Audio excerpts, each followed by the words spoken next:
The president said the Kenyan government's performance, especially in infrastructure, is important towards achieving the African vision and the Vision 2030, further urging the delegates to address key issues on climate change, strengthening the economic sector, tackling disasters such as COVID-19, and enhancing tourism. What incentives should we put in place to enhance the competitiveness of our intermediary cities as the new frontiers and hubs for innovation, trade, and tourism? What critical steps can we put in place to enhance disaster management in our urban areas, including those that may deal with pandemics? The theme of this year's Afri Cities Conference is the role of African cities in implementing Vision 2030.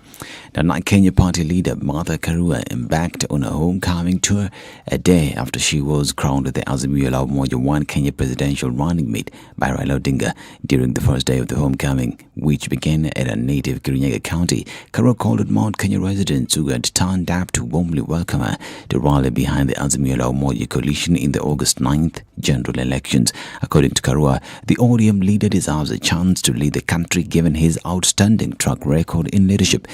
She said the former Prime Minister has demonstrated over the years that he has the interest of all Kenyans at heart. Now, Deputy President William Ruto says he's running with Rigathi Gachagua under the position because he has a strong personality. DP Ruto, who was speaking during the funeral service of the late James Reriani Gachagua, said the Mathira MP has what is required to assist him in his transformative agenda, and his part Gachagua assured the DP that he will never betray him and committed his full support if elected in office come August 9th, 2022. Gachagua dismissed claims that if the two are elected, they would face similar challenges that Deputy President William Ruto had with President Uhuru Kenyatta during their second term. And a Malindi Member of Parliament Aisha Jumwa now says that the United Democratic Alliance will not conduct zoning in Kilifi County to determine candidates to field for elective seats at the August polls. Juma, who is UDA's Kilifi coordinator, said the Deputy President William Ruto-led party will field candidates in all positions in the county. Her sentiments follow remarks by outgoing Kilifi Governor Amason Kingi, who insinuated that his Pamoja Africa Alliance party, despite being under the Ruto-led Kenya Kwanza Alliance, will unveil candidates of its own for the various seats in the county. Kingi says that he had entered into a memorandum of understanding with Kenya Kwanza and not UDA. Therefore, he was technically not obligated to adhere to UDA's plans as far as the Kilifi polls go. Speaking in Malindi, Jumwa urged Kingi to respect and conform to UDA's plans for the region and drum up support for Deputy President William Ruto's presidential bid instead of fueling unnecessary opposition in Kilifi. Now, Deputy President William Ruto's United Democratic Alliance is protesting the alleged involvement of state officers in the country's electoral processes ahead of the August 9th general elections. In a letter to the Independent Election Boundaries Commission, UDA Secretary General Veronica Maina particularly complained about remarks attributed to Information, Communications and Technology Cabinet Secretary Joe Musheru at a political rally graced by Azimio la Umoja One Kenya Coalition's presidential flag bearer Raila Odinga.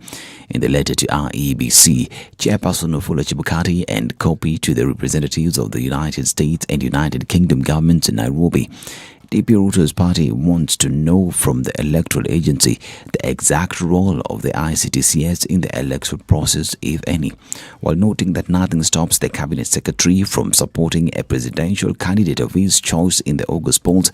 The party insists that Musheru should step down from his position in order to do this.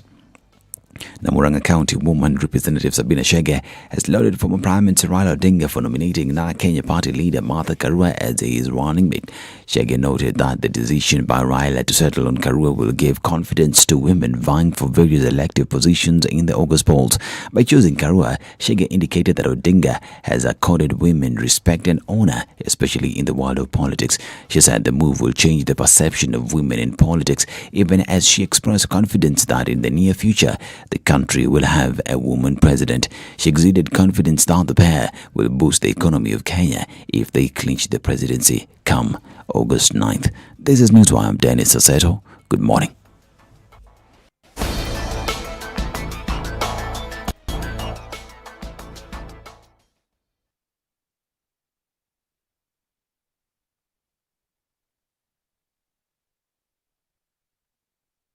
The following takes place between 6 a.m.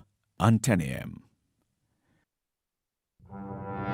There's so many people peddling what is false and that it bears remarkable resemblance to what is true. Politicians have their agenda, and their agenda is to use every opportunity to sell that agenda and to loot this nation. I have seen major strides that are done in this country when we talk to each other as against talking at each other. We start getting back into the tribal cocoons which were put to us by the colonial powers. You know, they gave us physical freedom, but not mental freedom. We're still mentally colonized today into these cocoons of tribe. Now, if you live in an area where it's difficult to find a dog, He's a goat.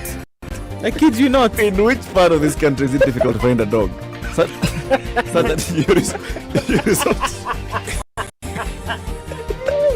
Nafande hii umbo yako iko na hii ni umba special. This is the Situation Room, the only way to start your day. Starting off this Wednesday morning, looking at traffic in different parts of the city today. Coming off Uhuru Highway, it's not going to be too crazy, at least not right now. We have some traffic getting into the city, but we should be all right. We're also looking at Thika Superhighway, and there is some traffic already building up just around the Pangani underpass. Beyond that, we don't have much of a problem at all. Coming off Mombasa Road as well, looks pretty good. Folks are complaining about the traffic on the expressway, still teething problems. We should be able to get out of that without too much of an issue in the coming days. But it looks as though we started off Wednesday off right. Hopefully we can keep it just so. How about you talk to us, folks, on SpiceFM, KE on Twitter, text 40127, and let's get Wednesday moving on well.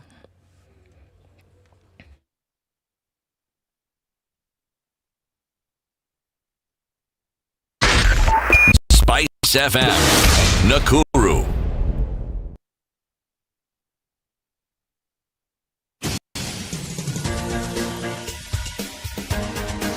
This is the Situation Room, the home of hard-hitting political commentary and penetrating insights about the state of the nation. This is a talk radio experience like no other. The Situation Room, a place for hard truths, debates, and elevated conversations. The Situation Room, witty, political, engaging, deep, controversial. In the room, we have C.T. Muga, researcher, academic, seasoned political observer, a fountain of wisdom in these politically uncertain times. Ndu Okoh, Nigerian by birth, Kenyan by choice, communications expert, Pan-Africanist, a truth seeker and believer in people power, and Eric Latiff, agent provocateur, the man in the chair, seasoned journalist, news hound, a man who believes in punching how up, are you doing? not down. At a few minutes past 6 o'clock, actually 8 minutes after 6 o'clock. Good morning this Wednesday, the 18th of May. Well, for all purposes, intents and purposes, it is the 18th of May, 2022. Good morning. C.T. Muga. Yes, Ndu Okoh. Good morning. Good morning to you. How be thou? I art fine. You art Or fine. should I say thine is fine? No, mine. If I was asking you, it would be thine. Yes, I'm well, thank you. You're well. Good to see you. Well, thank you very much, Ndu. It's very good to see you too. Karibu sana kwa... Okay, let me just stop. I'm tandao. You see, when I'm under pressure, this Swahili just disappears from my head. Do not worry. When there's no pressure, I seem to be just doing just all right. You are not the only one for whom this thing disappears. No, it disappears for all of us. Okay. At times I look for a word. Man, it's a word I know and I use it. I look for it. In Swahili? In English. So then I realized the key to this thing is don't stop looking for it. Chill. Okay. Relax. Just get on the other conversation. Yes, let the back room do the work. Okay. It'll slowly come to the fore. Back room. Yes. Ni sawa sawa. Karibu sana. Good morning to all of you. Thanks for joining us this morning. Ndu Okoh and C.T. Muga with you today. Eric Latiff is just over the hill and far away. He'll be with us tomorrow, so just handling some business this morning. But he's with us. I can feel his spirit hovering, specifically in this chair. All right, guys, we're lined up for some interesting conversations today. It's going to be a busy Wednesday. We've talked about the provision of water for needy communities around the country. Many counties having gotten water because of the efforts of companies around the country. And we're going to have an in-depth conversation today with the good folks from Colgate and Well Boring to find out what exactly has been done around the country in terms of providing water and, what it means for future projects in terms of what will be done. We are also going to have a women's conversation about how women are shaping politics in Kenya. Of course, the announcement of Martha Karua being the running mate for presidential aspirant Raila Odinga. So we're going to have a conversation with Beatrice Elachi. And then we will also have a conversation today with the Deputy Gubernatorial Aspirant for Nairobi County, Professor Philip Kaloki. And we'll be looking at zoning. We'll be looking at, politics of Nairobi, why they're important, and how this is shaping up towards elections 2022. So it's a packed morning. We'll be looking into this throughout today, and of course welcome you to have those conversations with us. Karibuni sana to the Situation Room. It is Kenya's biggest conversation. As we go into the conversation, let's take a quick look at what's happening with COVID. Starting in the country, looking at a few more cases having been realized in Kenya. 25 new cases from a sample size of 2,315. That's the highest positivity rate that we've seen in the last 3 months. 1.1% positivity rate. 0 new recorded deaths. We're just looking at the cumulative tests that have been taken around the country now of 3.6 million. 324,071 total confirmed cases of COVID. And just a little bit in terms of under 318,192 recoveries from COVID. And unfortunately, cumulative fatalities in the country of 5,649. If we look at global numbers, 524 million is what we are looking at, 96,378. The issues in North Korea continue. They're being reported on a daily basis. And still, what's likely to happen? What will the pandemic look like in North Korea? Remember now, the attention is on North Korea. They've never had a situation like this in the last 2.5 years that COVID has presented itself. They had seen no cases of COVID. According to state media, they had not seen any cases of COVID, and now we are saying that 1 million people are likely to be affected with COVID-19. It confirmed its first infections. The highly reclusive nation had responded to the pandemic by closing its borders, although few believed it had really managed to escape the virus. Now the authorities are not only acknowledging the presence of the virus, but declaring it an all-out battle to control it, with leader calling it the greatest turmoil to fall on the nation since its founding, and a national lockdown is in place. Kim Jong-un is saying this is the hugest thing, and they'll do everything they can to make sure that it doesn't spread onto unmanageable proportions. So look, when the rest of the world is maybe reeling back from the damage that COVID caused, it would seem as though North Korea now is just getting into the throes of it, and the way they're going to deal with it would be interesting to note going forward, CT, because, frail healthcare system, lack of sharing of information previously, some of the things that dogged them over, the last few years. And now they're saying, well, it doesn't matter what happens. We're going to make sure that we keep COVID out. One of the things about having a narrative that has been maintained for so long, irrespective of who has helped maintain it, changing from it becomes difficult. Northern Korea has been a very closed state for the longest time. So any information that comes from the first question I will ask is, where is this information coming from? Who is putting it out? Who is getting to let us know? And what is in their interest? You see, other countries that are known to be open, when you get information, it's just information. You rarely question and ask these many questions, because anything that has to do with the country has always been the public domain for the longest time, and something that people know about. So you take it as commonplace. Yeah. But when something unusual happens, because this is now unusual, COVID has been with us now for some time. And this is the first time you are hearing these stories about COVID from North Korea. The question then that comes to my mind is, what else has happened that we haven't been told in a time when COVID ravaged Indeed. the entire globe? what else could have possibly? I mean, I think those are valid questions. Again, what has North Korea been called up until now? Reclusive in terms of information, not sharing. And so why share now? Could there be another problem even deeper? Well, yes, or could there be another reason? If indeed everything that we hear is true, then they do need help. Indeed. Just like other countries have had other nations rallying to assist them, North Korea also needs to be assisted. It sure does. Yes. All right, at 60 minutes after 6 o'clock, it's Kenya's biggest conversation. Where are you tuned in from around the country? Not to forget, 94.4 in Nairobi and online SpiceFM KE on Facebook, on Twitter and Instagram. I'm going to come and say hello to you. We'll take a look at the weather right now and then come back and then have a look at what's going on in the papers.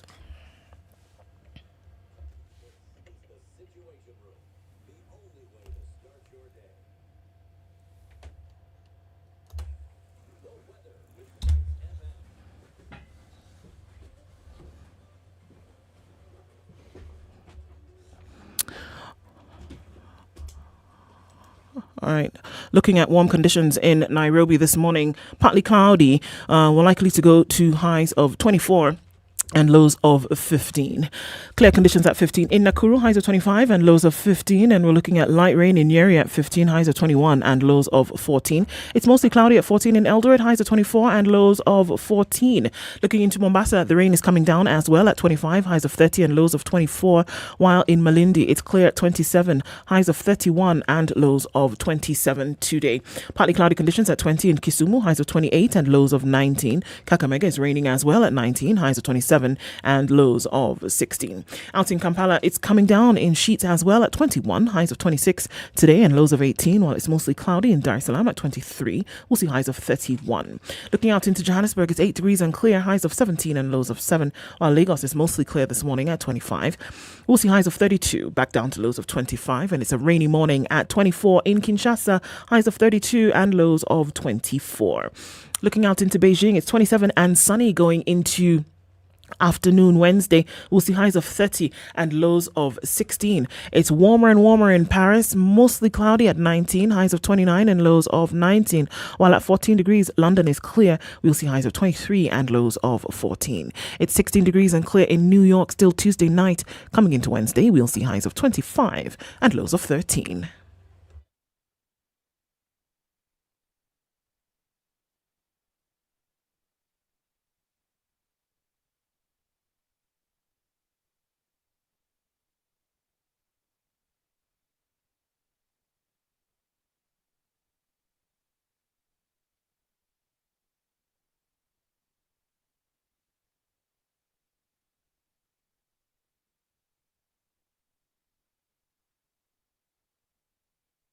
Mature, intelligent talk every morning. Spice up yourself. All right, at 18 minutes after 6 o'clock, let's see who's online. Good morning to everybody and karibuni sana. Mwangen Jaroga says, good morning. My morning is as bright as CT's shirt. Looking forward to a colorful day. So CT, look at the inspiration that you've brought to some people this morning. That is great. Esther Thati says, good morning. Tuned in as well. Tukolokt Brian Omumpi says, good morning as well. Balozi Eric Major says, good morning. He's tuned in from Kakamega County, already locked. The situation present from the United States of Kino. Okay. Chris Amolo says, good morning as well. Ondicho says, good morning to you, lady and gentlemen. And Amos Freeman is also tuned in this morning. Christine Dambuki, Jeffrey McCory tuned in, says spice is hot indeed. Things that are hot and spicy. Gishuru Wareni says good morning, locked in as well. And Alex is tuned in from where today? Christoph Kunziato says, so today is an Azimio Affairs. According to today's guest, good morning, TRC. Let me know when we'll get a Kenya concert day. We'll let you know. Let's see. Good morning. Good to tune in again. Stanley says. Issa says, good morning. CT and Ndu. And Mombasa is tuned in. That's where Robert Mbogo is tuned in. Adam Zakaria says, good morning. Tuned in from Kumasi. You're up early because Kumasi at this time is 3:20 in the morning. Eddie Odor says, it's another very good morning in Koru. Pessimistic male chauvinist against Martha Karua's nomination reckon that the next election will be a gender war. But I say it will be a chapter 6 war, which will be won against corruption. Very interesting. Good to have you guys in the show this morning. Thank you for joining us. We're going to kick things off and start with today's proverb. CT. Right. We are still in the Congo Republic. The Congo Republic. Yes, the last day. Okay. Okay. A portion that a man, this one I'm not going to make it gender sensitive. I'm just going to go with the man. There's no they or we. It's man. Mm-hmm. Okay? Keeps for himself is usually not the smallest.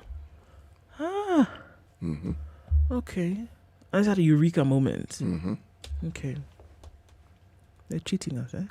The portion that a man keeps for himself is usually not the smallest. Is it a call to be wary that there could be more where that's coming from? Well, this is a proverb that talks to human nature. Mm. And it talks to self-interest. That's what it does. Mm. Well, all right then. Okay. All right. Let's take a look into the papers this morning. What's inside? Asking you to, of course, subscribe to the Standard e-paper. Many stories making their way into the news today. How two rivaling colonialists created Murang'a town, interesting to note. And let's boost access to mental health services to stem suicide cases. epaper.standardmedia.co.ke, and you can get your archives and everything to that for a nominal amount on a daily basis. For now, let's take a look at what's going on in the news. The Daily Nation says how the game has changed. Ukambani is up for grabs, Western seems undecided, and the gender arithmetic is on the cards. As the race to State House hots up, its battleground zones and ideals are becoming more apparent, and still, both the frontrunners must confront the important issue of voter turnout in these strongholds. So there's some numbers here. Between what happened in 2017 and what is looking out to be in 2022. This story is covered on page 4 and 5. So if I start off with that and give you that story. Front and center. Raila and Ruto raised the stakes in Mount Kenya vote hunt with the choice of running mates. So the stakes have been risen, apparently. The choice of running mates by the two presidential election frontrunners, William Ruto and Raila Odinga, has raised the stakes in the vote hunt in 3 key regions and also introduced a gender card in the President Uhuru succession. The naming of Mathira MP Rigathi Gachagua as Dr. Ruto's running mate and NARC Kenya leader Martha Karua as Mr. Odinga's running mate brought to the fore the battle for the vote-rich Mount Kenya region. Ms. Karua's nomination was further brought into sharp focus, the gender card, and the quest for a big slice of half of the country's votes, women. There is also the restless Ukambani vote bloc, which will be keenly watched after former Vice President Kalonzo Musyoka abandoned Mr. Odinga to relaunch his presidential bid. Also in the equation is a significant Western Kenya vote that both DP Ruto and Mr. Odinga are aggressively wooing. In 2017, the 8 Mount Kenya counties collectively gave President Kenyatta 3.3 million votes, which accounted for 40% of his national tally of 8.2 million. If you slice off 30% from the 3.3 million, it would translate to roughly 1 million votes taken from Dr. Ruto and added to Mr. Odinga's basket. Well, all right. The 30% is what Mr. Odinga's strategists hope the choice of Ms. Karua as his running mate, coupled with the backing of President Kenyatta, will deliver to his presidential bid. Okay, on and on and on. In terms of what running mates are actually bringing to the table is what this analysis is. And, it seems that Central Kenya, again, is the focus. That pick somebody from Central Kenya, they will deliver the numbers because of a high population that we are seeing there. So it seems as though, still really early in the game, it's panning out to be, and maybe one would argue that oftentimes in such things, it's a numbers game. It's not issues, it's not what this person might be able to do for you as an individual to your campaign, but will they be able to deliver the numbers seems to be the thing. Martha Karua is a national figure and has been for a very long time. Her pedigree is not in doubt. The things that she has done is not in doubt. The positions she has taken, like it, hate it, love it, it doesn't really matter. But she has cut a niche for herself, and that really is the point. So if you're talking about the attractability factor, it's not just within the mountain. Martha's position is something that is a subject of much discussion right across the country. Because Martha Karua is a name that is known right across the country. She is not somebody who needed an introduction to the Kenyan population. Yeah. No, she's somebody who is already known. But the significant thing is, and why it's a big subject of discussion is, you see, people take positions based on certain assumptions, and they take that position as though it's the gospel truth. Mm-hmm. For instance, Martha can't change her mind. Martha is intractable and will not be able to. All these people who were part of what you call the Mageuzi movement, people who wanted change, many of them over the years have taken very many positions that were, one could argue, were different from the positions they took in an earlier time when they were fighting for pluralism, when they were fighting to change the constitution, to bring about a new constitution. It's called maturity. Political and otherwise. Yes, it's called maturity. Yeah. All this, it's maturity. Understanding that there are many problems that you may have even politically, but you can resolve them by simply having a conversation, by simply negotiating and finding a common ground, letting the differences be set aside or given a new perspective, and finding a new way to work together. And that's why you find people who were at some point diametrically opposed seem to be working together because they've arrived at an understanding. Yeah. It's a good position for a country to be in. It's a very, very good position to where what is the hallmark of the way you deal with your problems is discussions and negotiations. It's a good thing. Indeed. It's a very, very good thing. So that people who you, at some point, you see, you marvel, they seem to have been at each other's necks. And if left together in a dark room, somebody will end up dying. Okay? The focus, however, CT, even when we are talking about, it's important to have this conversation and this discourse about who then can deliver what. But the focus seems to be purely on the numbers. That it seems as though when you think about a running mate for presidential candidate, which for me I think is a bit flawed, that when you think about a running mate, it's not necessarily what they can bring in terms of the presidency and then development and issues around the country, but what that individual will then be able to deliver in order to put this particular person in the president's seat. Yes. Which for me is unfortunate. It is, well, you could say it's unfortunate, Ndu. And if you are looking at it from the lenses of development and what it requires doing, yes, it is. Yeah. But if you look at it purely and in the undiluted form of what politics brings to the fore, there is absolutely nothing wrong with it. Because for the longest time, and this, remember, I was saying legacies and narratives, things that have been with us for the longest time. We haven't moved from that mindset, by and large, where you have a one-party state, the president is the state, the president is the government, and the president is the parliament. Right. Okay? So if the president says something, you take it as law. Now, when you have such a system, cascade it down. Anyone who represents positions of authority or power within government, then in their little enclaves have the same power. So we haven't moved from expecting some big person to come and solve your problems. This idea of having institutions, having structures, having framework within which services can be provided without the intervention of some big person, the manifestation of it is how it is people feel you must have your person somewhere in government. You must have your person, if not president, a big position and a big position. And all this against a backdrop of something that changed fundamentally. We devolved. Yes. And so in every backyard, wherever you come from, you have a government that's supposed to look after your interests. That is supposed to look after yes, your interests. That's why they're given those billions every single year. 300 plus billions going to 400 billion. Every year they're given out. It's given out. That's what it's purpose for. But people still want to focus on what's going to happen at the top of government. Sure. Now, that's our mindset.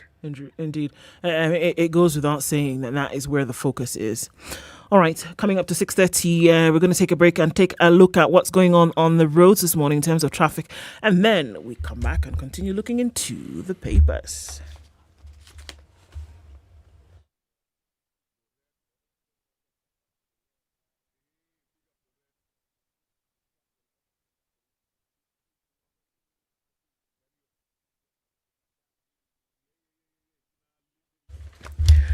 All right, it's shaping up on the roads this morning. Let's take a look at what's going on the Thika Superhighway, where most of the action has been coming off the last couple of days, and indeed it's starting to pack up as you're getting towards the Pangani underpass, and we'll see that traffic build up just a little bit, but actually not too crazy today. So by all indications, Thika Superhighway may not deliver the crazy that it did yesterday. We're just going to keep an eye on things. Kiambu Road, in and outbound traffic has already begun. We're looking at Langata Road, which is not too bad at the moment. We're seeing that pile up getting towards the Timor interchange, coming off Thika Super Highway, then into Wangari Maathai, and then out towards Westlands. That also is looking really good. Where did everybody go? Not much in terms of traffic this morning. A little bit here and there on Mombasa Road, and then on Jogo Road also building up ever so slowly, going towards Landis and then out towards Kamkunji.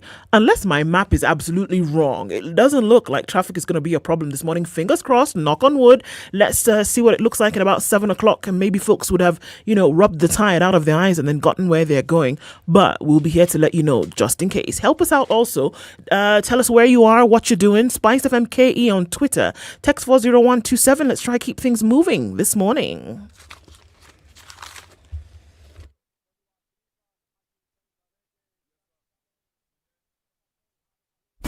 Classic soul, R&B, smooth jazz, neo soul, and nostalgic ballads. Make some noise. Yeah! You're listening to Spice FM.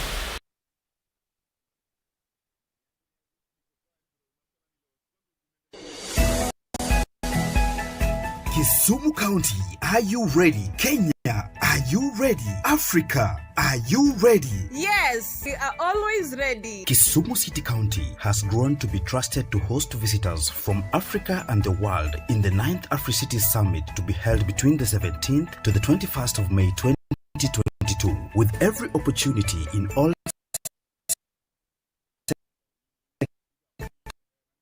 sectors. We invite you to come and join us for this wonderful event that will host over 800 delegates, over 250 investors and major African companies. The theme for this year's summit is the role of intermediary cities of Africa in the implementation of Agenda 2030 of the United Nations and the African Union Agenda 2063. For more details, visit www.africities.org.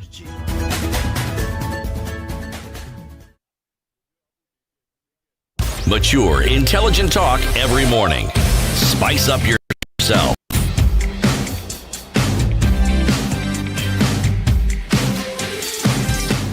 All right, tune into Kenya's biggest conversation this morning at now it's 6:33, and having a conversation looking at what's going on in the paper. CT, what do you have?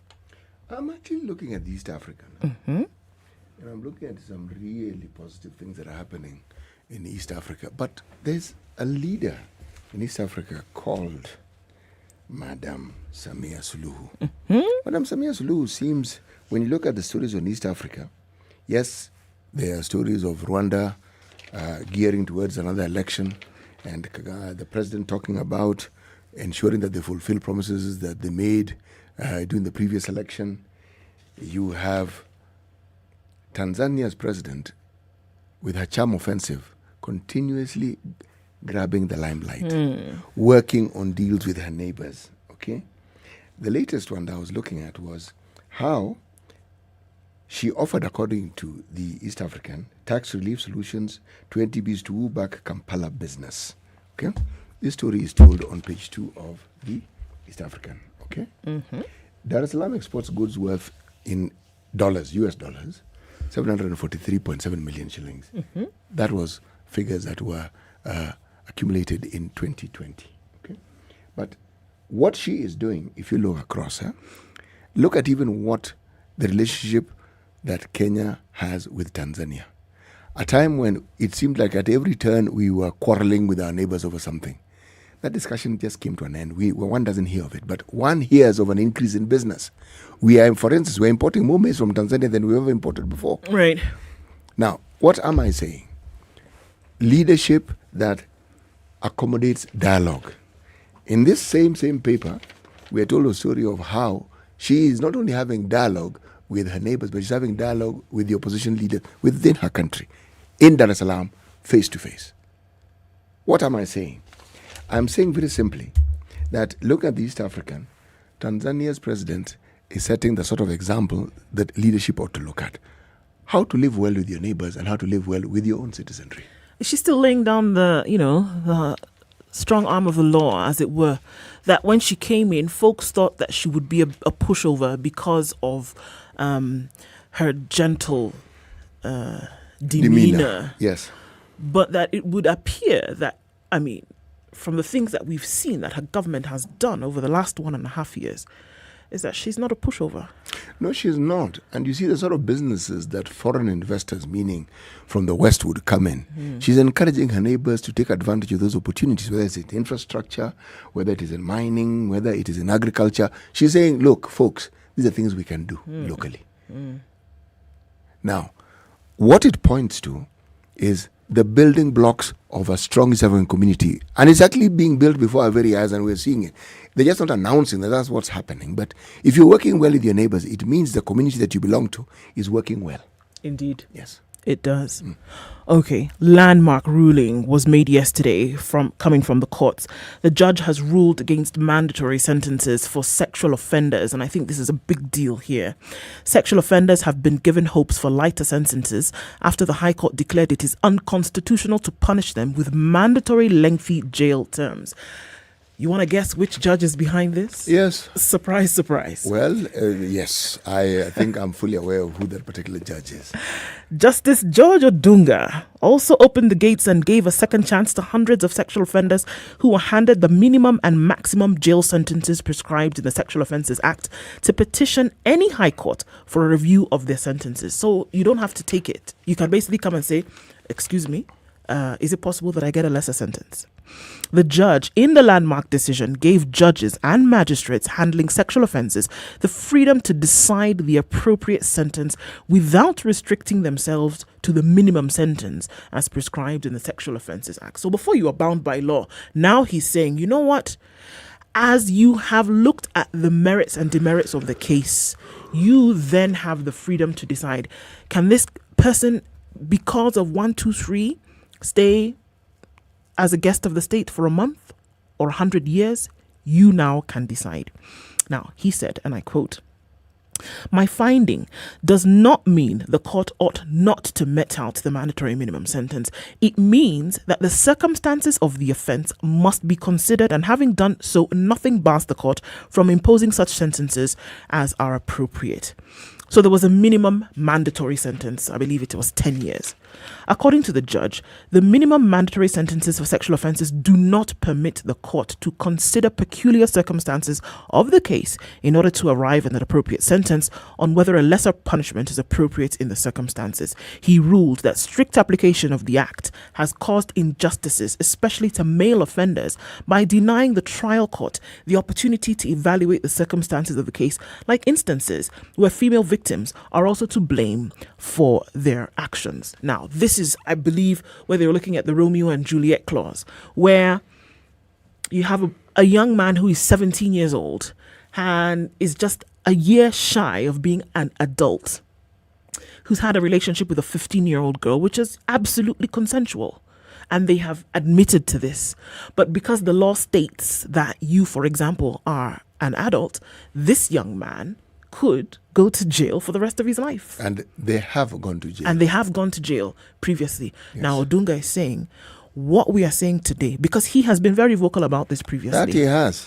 And said, we should be able to look at these cases. We should be able to hear and not say, because there's a minimum mandatory, I'm not going to listen to the circumstantial evidence that this case presents and just send this person to jail. And he's specific about young male offenders here, because circumstances vary. And there are many circumstances under which we should be able to look at the details and then make a judgment thereof. There have been many consensual relationships for which one partner has been thrown to rot behind bars. According to Odunga, now he's saying we need to consider those. And that needs to change. And I think this is huge in terms of what is going to happen. So he's gone on to say that since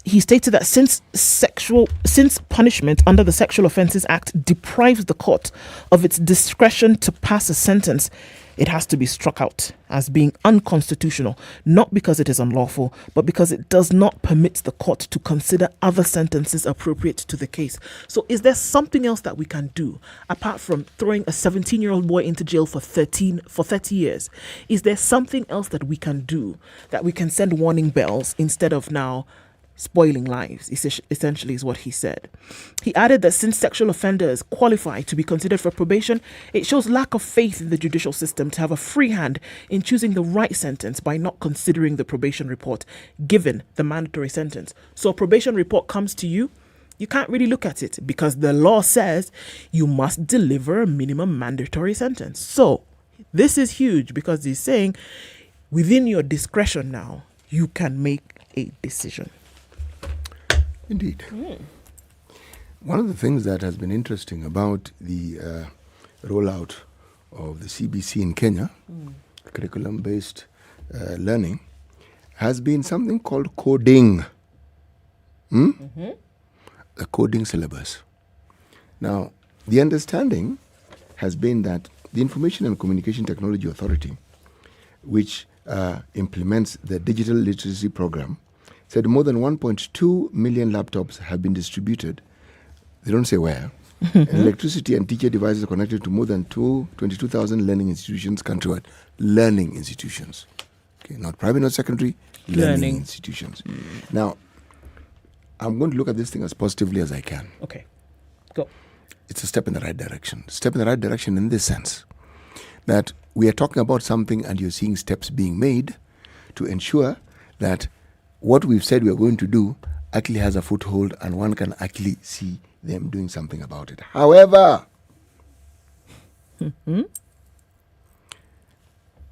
computer coding is a necessity in the 21st century as a skill that one requires to work.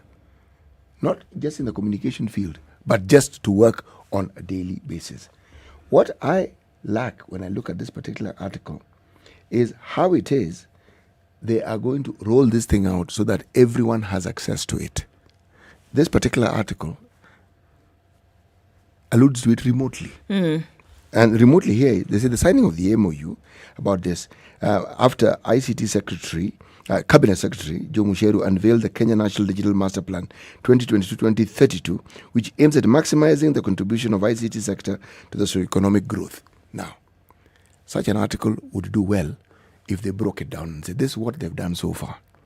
And this is how they want to ensure that every county in the country can actually get this, because it's considered key to looking. Remember how we've been talking about ensuring that the learning process and the courses that people undertake meet the needs of the growing country and the expansion of the country and looking into the future. This is definitely looking into the future. It is. But it would be better if details about how this thing ought to be done and how it has been planned and how everyone is going to be able to access it over what period of time. It would have been wonderful if that had been indicated.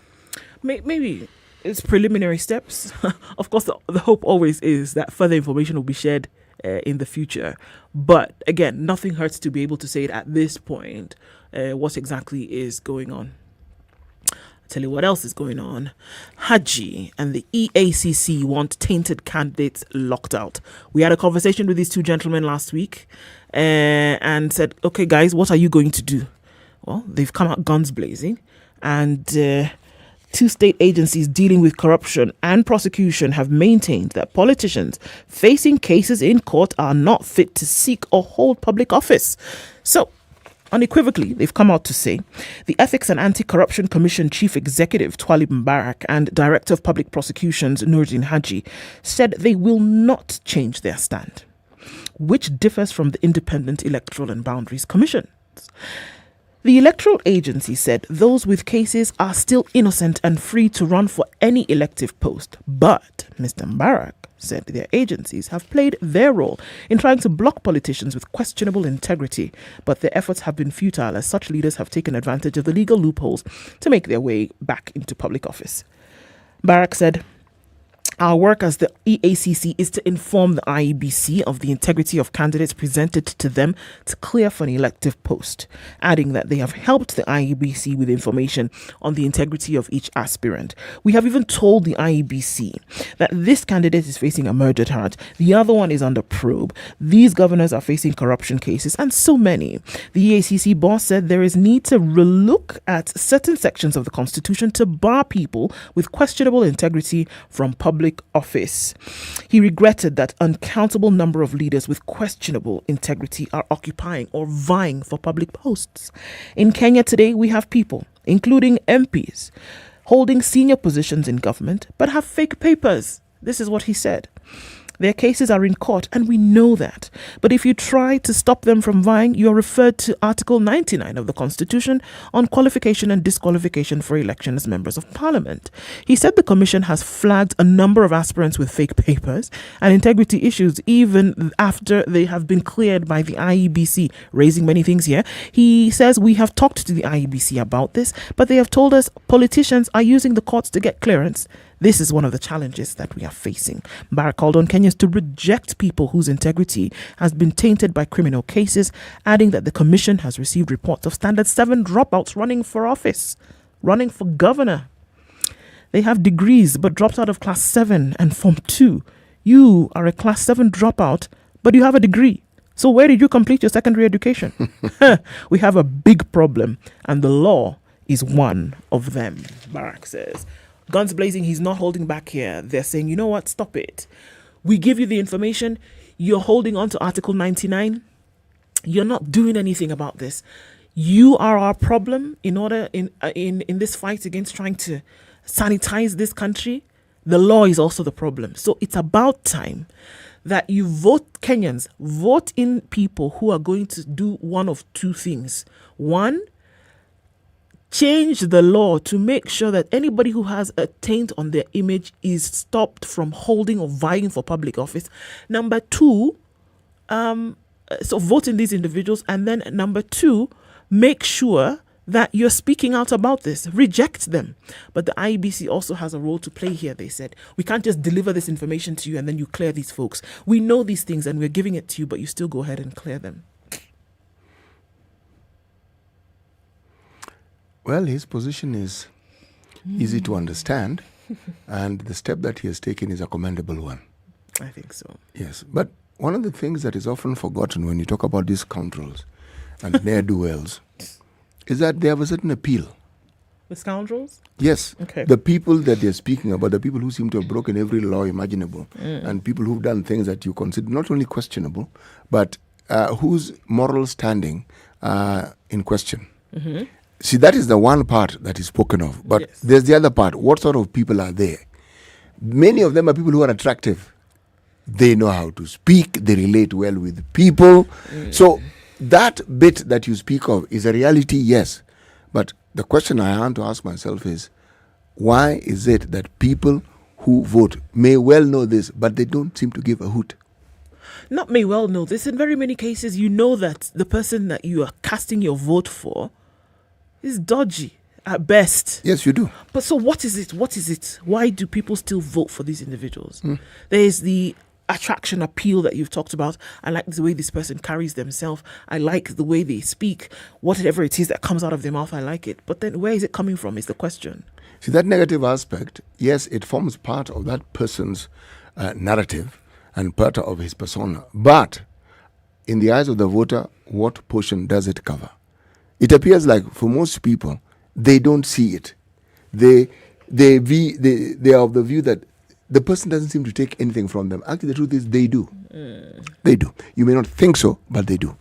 If somebody has taken advantage of loopholes that exist within the procurement systems, within, say, the national government, the ministries, or even the county government, and has amassed wealth as a result of this, you may think it doesn't affect you, but actually it's your money. Money that's intended to give you good roads, money that is intended to give you better health facilities, money that is intended to help your child get a better education, money that's intended to give you better security. That is where that money goes. Because if it isn't there, all the issues that it ought to cover, it will not be able to cover because somebody has taken it. This is it. And I keep saying, perhaps we shouldn't talk about the money that has been taken for corruption. 460 million. No. We should actually start to say things like, an entire hospital has been stolen from you. An entire hospital has been uprooted from this site and thrown into the rubbish. An entire road network that could essentially help you get goods from a farm to market has been removed. An entire dispensary in a school has been chucked out the window. And I think that reality then is what dawns on people. Because if you come and say somebody has stolen 500 million, they just be like, okay, what? It's not. You can't. It's not easy to relate to that amount. You can't relate. Yes. But when you point it to the things that people are lacking today, healthcare, education, or you say these people who are lining up on the side of the road Friday night, waiting to get bursary the next morning, you know what it means? This money that was stolen, for example, translates to you not having to sleep on the side of the road to look for bursaries from the constituency office in the morning ever again. That you are sure that your child can go to school.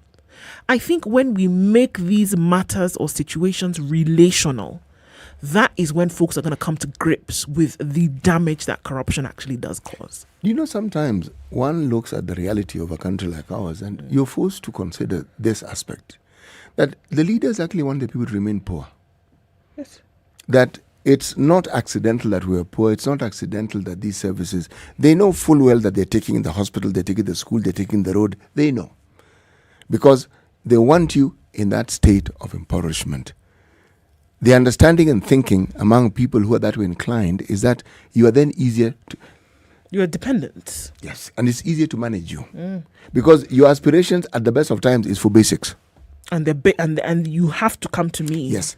Yes. Yeah. And so the luxury of having to think and say, look, I don't have to worry about school. I don't have to worry about what I'm going to eat. There's a system that can provide for me. So let me ask myself, what sort of leader do I want?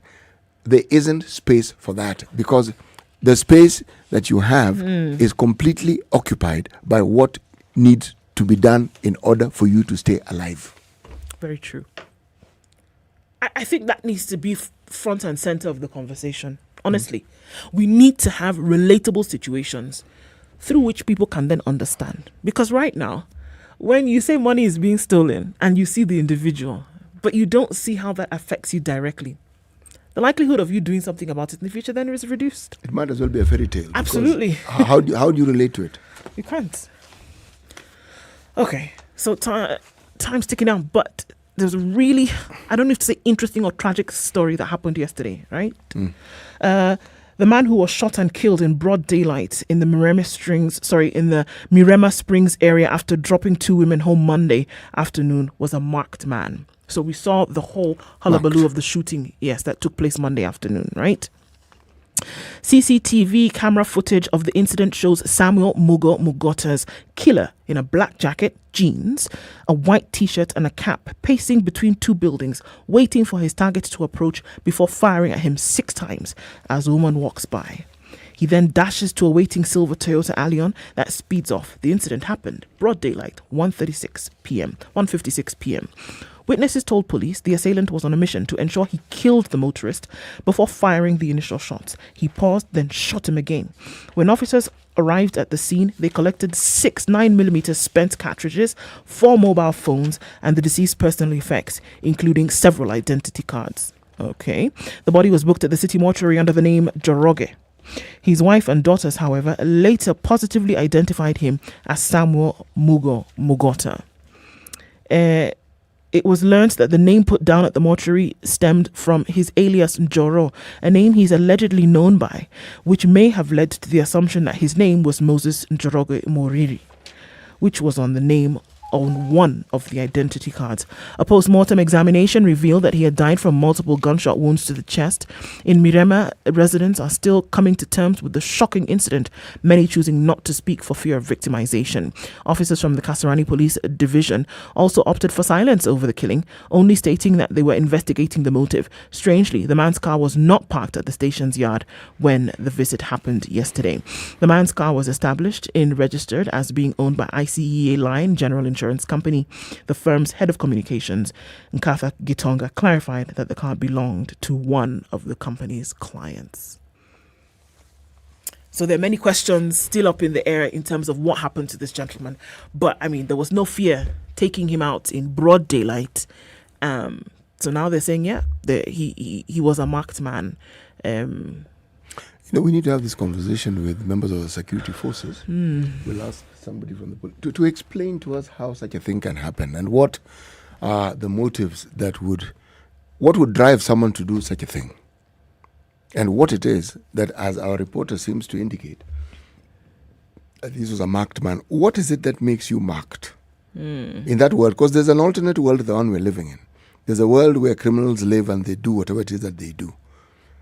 How many identification cards? They say several. Ah, yes. Yeah, they say several. So, I mean, so many things that jump out at you. Okay, so if he had several identification cards, the name that was on his tag going to the mortuary, and then the one that his wife and daughters then confirmed later. So then it rises to, okay, so was he then a dodgy character as well? Was he involved in, business gone bad? That the only option then was to take his life, and in the manner in which they took his life. So maybe it was that he was not keeping the best of company. I mean, so many questions arise here. And then the fact that everybody's so tight-lipped, folks in the area don't want to talk about this in terms of giving information as to what happened. So he got to ask the questions in terms of what really might have happened here. In 2021, around the time when one President Donald Trump was leaving, he pulled out 700 troops from Somalia. Just to mention, the Biden administration has reversed that particular move. They've put the exact 700 back? Nope, they want to put 500. Okay. The understanding had been you rotate the troops that exist within the continent of Africa. But the argument by the general who heads the African Command, U.S. Africa Command, he says that this business of moving people around doesn't help with security issues. You'd rather have people who are stationed so they know exactly that is their port of call, that is where they work from. Yeah. And it makes work easier. Now, the understanding is that they're going to be helping train, among other things, the armed forces in Somalia. Yeah. And they're going to also continue their fights against the Islamic militants and insurgents that are known to be resident in that particular region of the Horn of Africa. So again, a new president comes in, new things also come in. Are you trying to say that the new president is a friend of the United States? I am saying that America is simply entrenching its sphere of influence. That is what I am saying. Yes. And the fact that they have to fight insurgents and that the threat of these Islamic militants is always a reality for the American people, the American government, you can understand the thinking behind this. Yep, I guess you can. But then also we know that the United States is never going to do anything outside of primarily their interests. Oh, that they won't. But sometimes you have to ask the question that what really was the genesis of all this? What is it that the Americans did? Not the ones in government now. They were represented adequately by people who preceded them in these positions of government.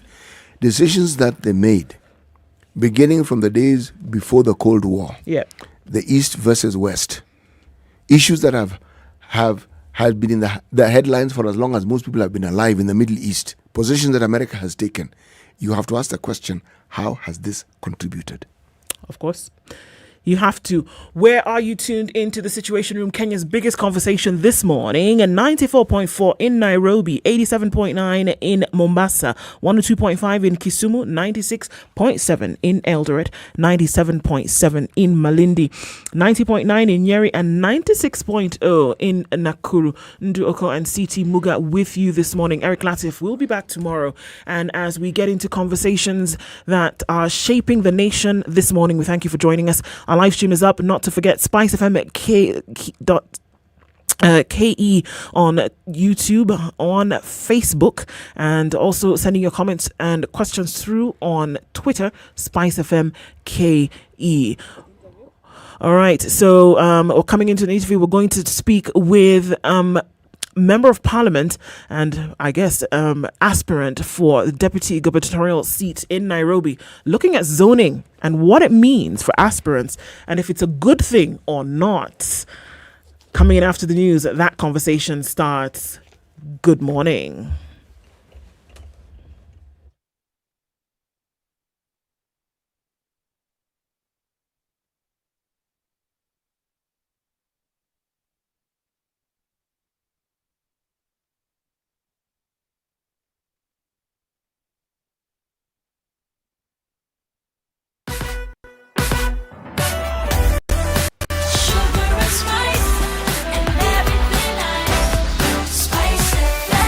spice up your life. Good morning, The this is latest News news of from Dennis around the Assetto. world. The 9th African Cities Conference Afro Cities continues today for the second day. The conference, which was launched by President Uhuru Kenyatta, was aimed to devise strategies that will propel African cities towards achieving the much-needed development. The president said the Kenyan government's performance, especially in infrastructure, is important towards achieving the African vision and that of the UN Vision 2030, further urging the delegates to address key issues on climate change, strengthening the economic sector, tackling disasters such as COVID-19, and enhancing tourism. What incentives should we put in place to enhance the competitiveness of our intermediary cities as the new frontiers and hubs for innovation, trade, and tourism? What critical steps can we put in place to enhance disaster management in our urban areas, including those that may deal with pandemics? The theme of this year's Afro Cities Conference is the role of African cities in implementing Vision 2030. The non-Kenya party leader embarked on a homecoming tour a day after she was crowned the Azimio la Umoja One Kenya presidential running mate by Raila Odinga. During the first day of the homecoming, which began at her native Kirinyaga County, Karua called on Mount Kenya residents who had turned up to welcome her to rally behind the Azimio la Umoja coalition in the August 9th general elections. According to Karua, the ODM leader deserves a chance to lead the country given his outstanding track record in leadership. She said the former Prime Minister has demonstrated over the years that he has the interest of all Kenyans at heart. Now, Deputy President William Ruto says his running mate Rigathi Gachagua and the position because he has a strong personality.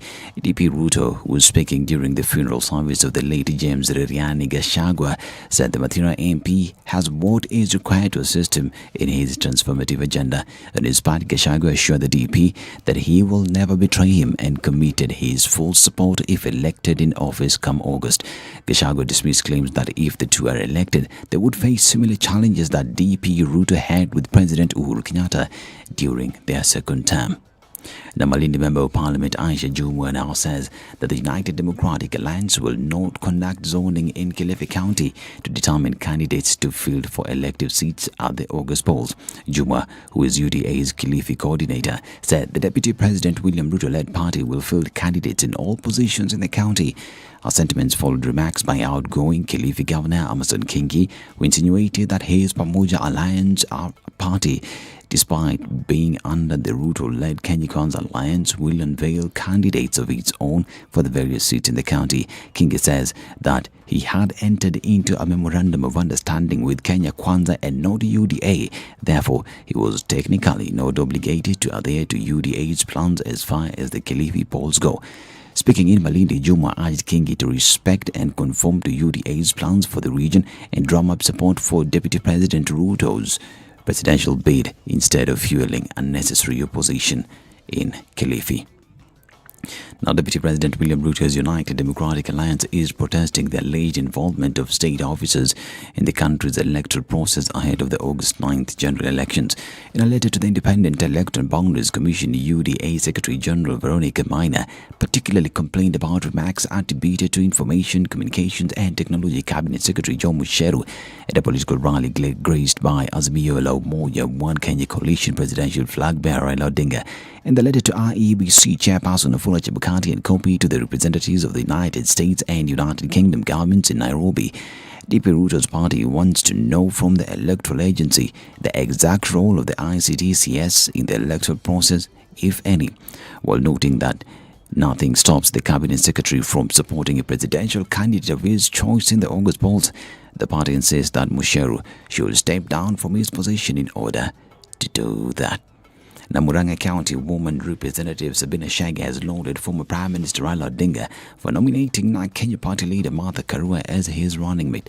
Shege noted that the decision by Raila to settle on Karua will give confidence to women vying for various elected positions in the August polls. By choosing Karua, Shege indicated that Odinga has accorded women respect and honor, especially in the world of politics. She said the move will change the perception of women in politics, even as she expressed confidence that in the near future, the country will have a woman president. She exuded confidence that the pair will boost the economy of Kenya if they clinch the presidency come August 9th. This is Newswire. I'm Dennis Assetto. Good morning.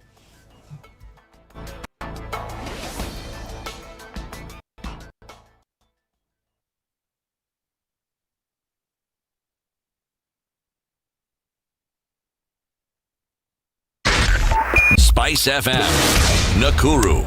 At a few minutes after 7 o'clock, what do we have on the roads this morning? Traffic actually started really well today, but now it seems to have packed up on the Thika Superhighway coming into the city well beyond Survey now and out towards that outer ring junction. Coming then beyond the Pangani underpass, we're all right as you get into Moranga Road, but then coming off of Limu Road, some traffic there in and outbound. Ring Road Western's already really busy at this point in time. And we're also looking at traffic coming off of Langata Road, and that's starting to head as you go towards the T-Mall interchange. All right. We're also looking at we mentioned Langata Road, Raila Odinga Way, taking off that traffic from Langata Road, and then coming off Jogo Road, getting into the city via Landis and out towards the Kamkunji roundabouts. Traffic here and there, but today doesn't look like too bad a day in terms of traffic. Let's keep an eye on things and see what happens in about half hour. Let us know what's happening where you are. Your neck of the woods, is there so much? Let us know if you find a route that you can run to or run from. Share SpiceFM KE on Twitter. Text 40127.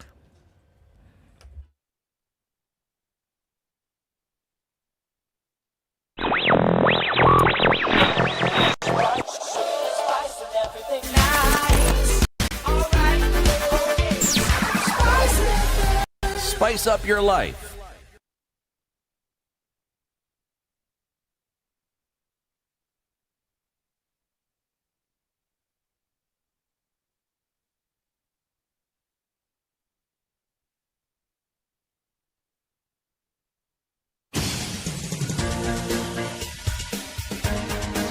This is the Situation Room, the home of hard-hitting political commentary and penetrating insights about the state of the nation.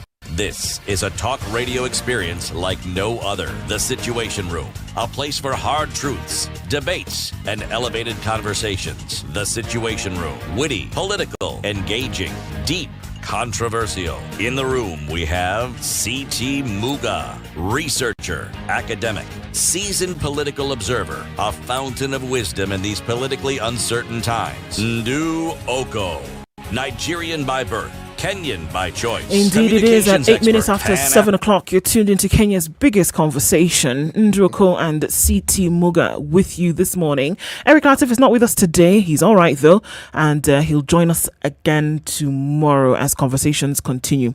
As we kick off this hour, let's do that with today's proverb. Indeed. We are still in the Republic of Congo Republic. A portion that a man keeps for himself is usually not the smallest. Selfish man. Abi? Yes? You know how it is in many African communities. It is considered perfectly okay for the man of the home, the father, to eat something quite different from what everybody else is eating. Special meal cooked for him. Lots of meat.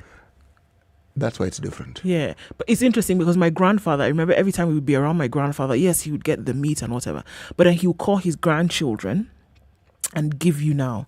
All of you now would get from his plate. So yes, it was for him, but then he took this responsibility then of sharing for all of us. In fact, it's an aspect that when you look at it, explains to you, well, one, the genesis of certain traits and behavior patterns that people have in their lives. It's a cultural phenomenon. Who eats first? Who eats what? How do they eat? The community I come from, children eat first. They always ate first. And when children had eaten is when now the adults ate. The adult meaning the man of of the home, traditionally speaking. Yeah. Yes, but children always ate first. Now, I've heard of communities where children eat last. Oh, if there's anything left. So they eat the scraps. Yeah. Unfortunately. So a man who what? A man, the portion that a man keeps for himself is usually not the smallest. Yes. Okay. So, as we get into conversations this morning, we were meant to sit and have a conversation with Nairobi County Deputy Gubernatorial Aspirant, Professor Philip Kaloki, but he's stuck in traffic. And this seems to be the issue with quite a number of folks this morning. There's been a terrible accident on the Northern Bypass today. And so cars are packed on the side of the road because they cannot move. Quite a number of people stuck in this craziness. It's really slow. An accident on the Northern Bypass, all cars on Committee Road, which is jam-packed this morning. So if you're stuck there and you're not quite sure what's happening up ahead, it's because of this accident, and it seems to be a really grisly one, and they're trying to take care of that at the moment. So before our guest gets here, all things taken into consideration, there are many conversations that are happening at this moment, and one of the bane of existence for the EACC and the office of our friend Nuruddin Haji is, how are we going to make sure that the job that we are doing is actually bearing some fruit? It seems as though they've planted, they have watered, they have tended, they have tried to prune and clip where they ought to, but then now when it is time for the flower bud to come out and the fruit to be produced, the law comes and basically, literally nips it in the bud. This story that we see today, where the CEO of the Ethics and Anti-Corruption Commission, Twali Mbarak, says, you know what, guys, we've done everything that we ought to do, but here we are saying make a definitive decision about this, and definitive as far as changing the law to make sure that if anybody has even a stain, even a whiff of corruption on their image, murder charge, forgery, this, that, the other, and this is the person that you want to come and lead you with integrity, leadership, governance, the cry from them buddying up to make this call to the nation once again and saying, you know what, guys, if the law is not going to help us out, then you need to make the decision when you go to the ballot. Why is it, following off of that conversation, that we cannot have a situation over and over again where we know we've given the names to these people? It's not a secret. We've given the names to the IEBC. We know who these individuals are. There are cases upon cases upon cases of people that we want to prosecute, that we have taken to court, that we have said, we want to bring charges against them. But somehow they find their names to a list and they'll find their names on the ballot. So what exactly are we doing? The law is our problem. Today, in this story that has been reported, I'm going to read that again. He called on Kenyans to reject people whose integrity has been tainted by criminal cases, adding that the commission has received reports of Standard 7 dropouts running for governor. I mean, the chagrin is crazy. They have degrees but dropped out of Class 7 and Form 2. You are a Class 7 dropout, but you have a degree.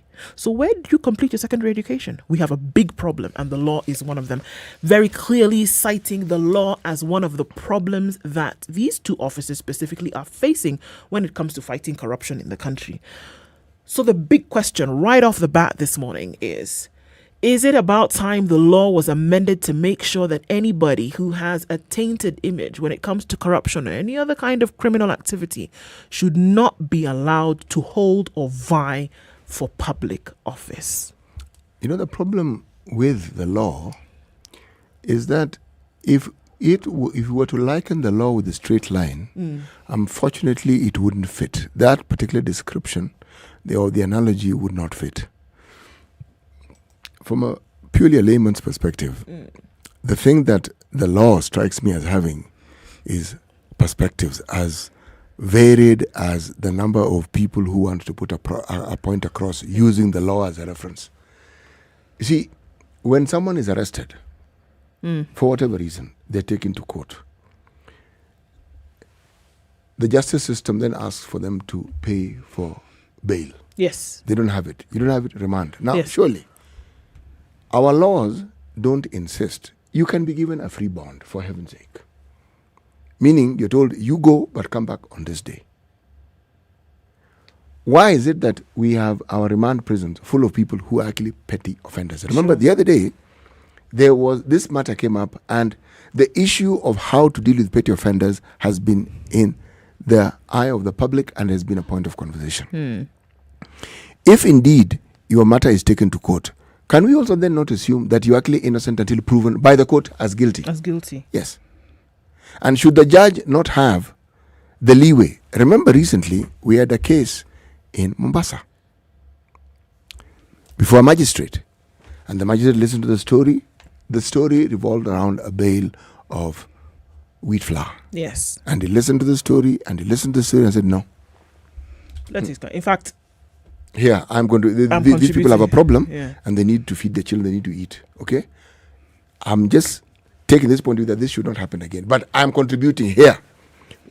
Please, the rest of you, can you kindly contribute to this process? Now, it's not only humane, it makes sense. It isn't the only case that makes sense in this light.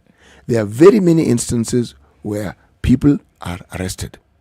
But our law, again, the law, the person who's arresting them knows why they're being arrested, and this person also understands the law. But if the matter is then taken to court, remember we're talking about the alternate justice system. Can these things also, some of them, not just be discussed and dispensed with at the level of the police station? Say, look, folks, now the stories around that in our country are not pleasant. No, there aren't. They aren't. But, I think, look, and my stand is this at the same time. Let's look at, and let's get a little bit more granular. If you were in the private sector and there was something that came against you in terms of your character, they wouldn't think about it twice. Maybe you would get a warning in terms of a slap on the wrist. But if something else happened, you would be dismissed from your position. Here we are, and we're talking about state and national matters. That there are individuals who have a question about their character, a question about maybe they forged a school certificate, whether there are murder charges against them. Because, look, name them. Do we have people who are in positions of leadership today who have murder charges against them? Yes, we do. Do we have people in positions of leadership today who have corruption cases against them? Many. Do we have people who have cases of alleged forgery of certificates from school against them? We do. Yes, we do. The fact that they exist, the fact that the champion of the Ethics and Anti-Corruption Commission says we have them, we have the evidence, hard evidence in our hands, but we can't do anything about it. What more glaring information do you need? And I'm saying, if that's the measure of a man, that this person can have these allegations against them, but you still look upon them as the one who is going to save in terms of governance and leadership, then what are we doing? You know what I find confusing? And I raised it, remember, when we had the CEO of the Ethics and Anti-Corruption Commission and the Director of Public Prosecution. See, if someone is impeached, the opposite position is taken. You're considered guilty because you've been impeached. Okay? Now, even if you appeal, you're still guilty. Until the appeal states otherwise, you're guilty. So now, come back to the issues of these other public figures. Why then are they innocent? One court has determined that you are guilty. Right.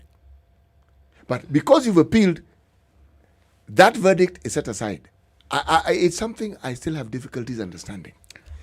Because if that is the case, then if somebody who was impeached takes the matter to court, then you should set that aside also. Indeed. So that they are innocent until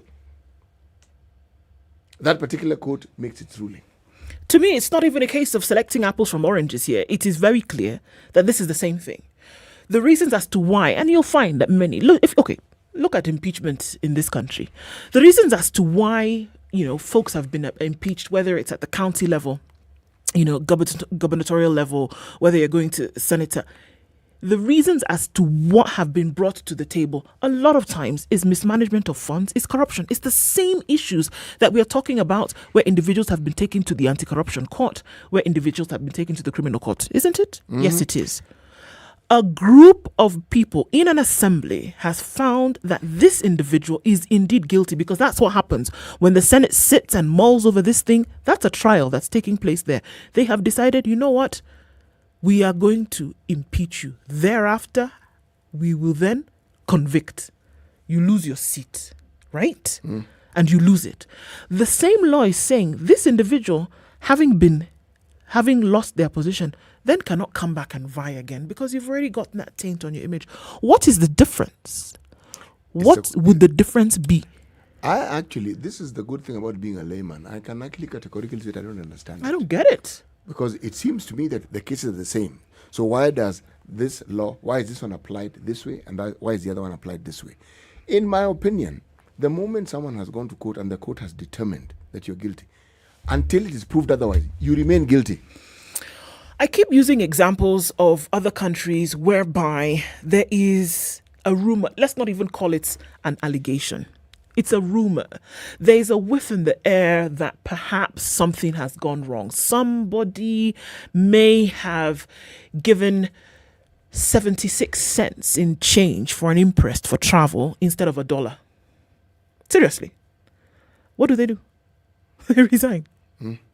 They resign and say, okay, folks, in fact, I did make a mistake, but let me be the one to tell and create my own narrative. Let me step aside. Let me step back. As you try to figure out where this 24 cents went, if you find that actually was a mistake on my part and you're clearing me of this, then I shall come back to work. But do not allow me to be in the middle of all of this while you're trying to figure out what is going on. I should not be able to then enjoy the perks and power of this office if there is a question about my integrity as a public figure, as a leader. So they step aside. We can argue that the morality index or the integrity index in some other countries is higher, that this, that, the other thing. But why should we even start to get ambiguous about where the lines are drawn? I don't think we should. This is my stand. I do not think we should. It should be very clear. Because we also know the Office of the Director of Public Prosecutions, the EACC, they don't just wake up one morning and say, oh, it's a good day to convict some folks. Let's just go out and then randomly pick who we shall. No, they do their due diligence. They investigate. They check. They freeze accounts. They do that, the other thing. By the time they're getting to say we have enough in terms of information, we've done our investigation, we now want to arrest. They've done the due diligence. They've done the work. They found the evidence. They found the trail. They've come and they've said, now we are going to arrest. They have said, we have found, not that we think, we have found hard evidence. If you have something like that against you, you are serving in public capacity. You want to vie for this position. That again, public capacity, state capacity. Why should it be that the same law, should protect you? And what I'm saying very clearly is step aside. Come down first. Let's find out if this thing that this ODPP and EACC is saying is true. If it's not true, then most times we'll even see the state will tell you, we're very sorry. Continue. There's an unintended consequence of some of these laws, or as they're presented to us. Imagine you are the investigating police officer. Okay? You've done due diligence, you've done your bit. Then someone comes and argues this thing, and suddenly you find this person. You have done due diligence, you have it. But there's this law. Does that encourage you to continue doing the due diligence? Because at some point, this renders your efforts futile. Oh, but of course. Yes. Why would you want to wake up very early in the morning tomorrow and do the same thing again? When you full well know the outcome. This thing, when they apply this particular law the way they're applying it, all this effort I'm making will have come to naught. Yeah. I do agree with the EACC boss here, saying, you know what, we have a lot of problems. We have individuals who still feel as though they can come and sit in public office. We have individuals who still believe that they can be convicted and then go somewhere else and vie. We have problems, but one of the problems is the law. I agree with him. You're talking about integrity. One of the things that is required of public figures is that very thing. It's an ethical issue, it's a moral issue. You need to be of such good standing that blemish cannot be apportioned to you at any stage. But someone enters that arena with blemish. There's evidence that that blemish exists. And then you want this person to hold that public office and to hold certain high standards of morality. How is that going to happen? How is it going to happen? How is it really going to happen? Look, I think it's about time that we got serious about the business of running leadership with integrity. I think we have not been serious about it. I think that we have mouthed about it. I'm not just talking about here in Kenya. Across the continent, across the world, we've not been serious about this business of running business in government properly when it comes to integrity. We've played with the idea, kind of like how an animal that has already eaten, you give him some more food and he plays around with it here. And they've played with the idea, all right, maybe we'll ingest it later. But having been serious about gobbling up this meal, it has not been. You know, let me give you a large example, a global example of how some of these arguments are actually fairly lopsided. You're looking at the crisis that is in Ukraine. Ukraine was once part of the Soviet Union. The Soviet Union no longer exists. This is not in the manner that it existed before. People got their independence. Now, the problem that Ukraine has now, one element that is forgotten is that for the longest time before this current president, Mr. Zelensky, was in power, there was a president, but he was seen as a puppet of Russia. Now, it seems to be one group of intellectuals saying, Ukraine is to blame, because they were exercising their sovereign right as a sovereign nation to want to join what? NATO. They were entertaining ideas of joining the EU. All these things that Ukraine was supposedly doing. Now, this is a sovereign nation. So you're saying they made that mistake, and that mistake equals, if you look at this arithmetic, equals the necessity and the right for Russia to now attack Ukraine. How on earth does that add up? This is a sovereign state. They were not the aggressors. It is argued that by wanting to join NATO, they were bringing an allied group to the doorstep. It's their country, it's their border. They have the right to decide exactly how they want to go about their business. But no. To take it further, many Ukrainians right now are in a position where, yes, your area has been attacked, people have been taken, old passports are being taken away, they're being given new passports. So you're Ukrainian, but essentially you are a Russian national. Now, tell me, how exactly do you justify, what yardstick do you use to justify essentially attacking another nation and overrun it? What justification is there? A sovereign nation, what justification is there? Now, it's this same thinking that lends me to think that, excuse me, you want people to go to the August House to make laws for us. They have shown you with clarity that they themselves have an issue with the good standing and the understanding of probity that is required. And then we are surprised when every law that ought to help the life of the citizen doesn't seem to see the day of light. Issues that they ought to look at with the seriousness that it deserves and come to conclusions that seem obvious, and then suddenly at the last moment is diverted. You ask yourself, now, when people have a certain lopsided, tainted perspective, it's like your head. It goes everywhere with you. With you. Yes. This is it. Because the assumption is that, well, I may have done this here, but surely when I go into the house, I'm going to be a sanitized version of me. And these things that you talk about surely would not happen. That's not the case. You can't. Just like you're saying, you won't go without your head. It is the same you who may have done it earlier. It is the same you who is walking in there. And here you are holding the entire population of a country at ransom. Literally at ransom. When are we going to take the business of integrity seriously?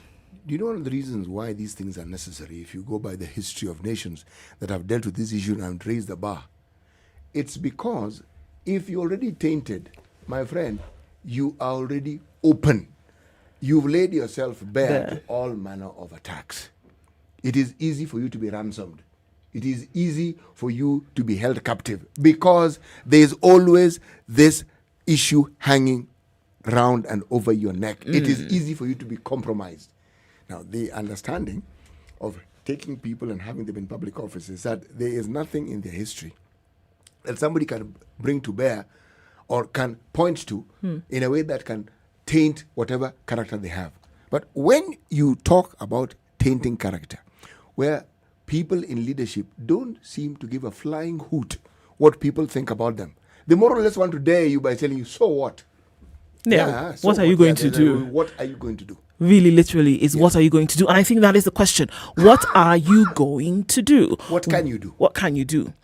What's our thoughts about this as we come round to 7:30 on Kenya's Biggest Conversation? We're going to open up the phone lines when we come back after this break, asking you the question this morning.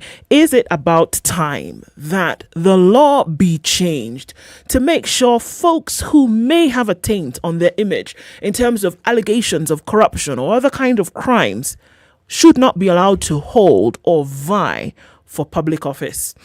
All right, we're going to take your views and open up the phone lines when we come back. For now, we're going to take a look at weather and traffic, and the conversation continues. Good morning.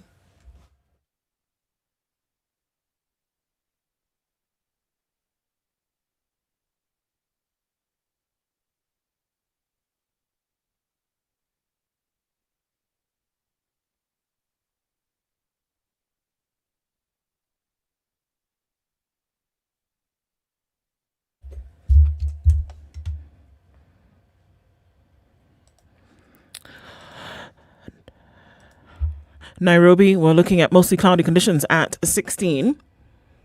Highs of 24 and lows of 15 today, 15 degrees. And Nakuru is clear, highs of 25 and lows of 15. Light rain in Nyeri continues at 15. We'll see highs of 21 and lows of 14. Eldoret is cloudy at 14, highs of 24 and lows of 14. Mombasa, light rain at 25, highs of 30 and lows of 24. It's also clear in Malindi at 27, highs of 31 today.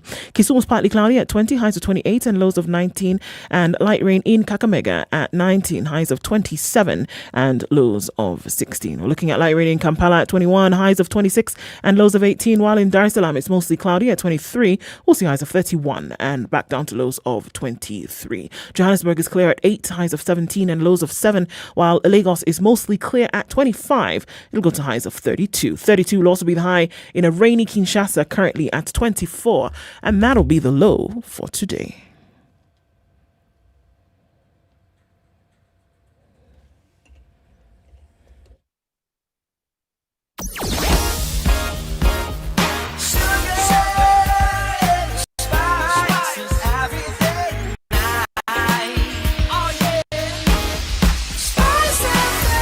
Spice up your life.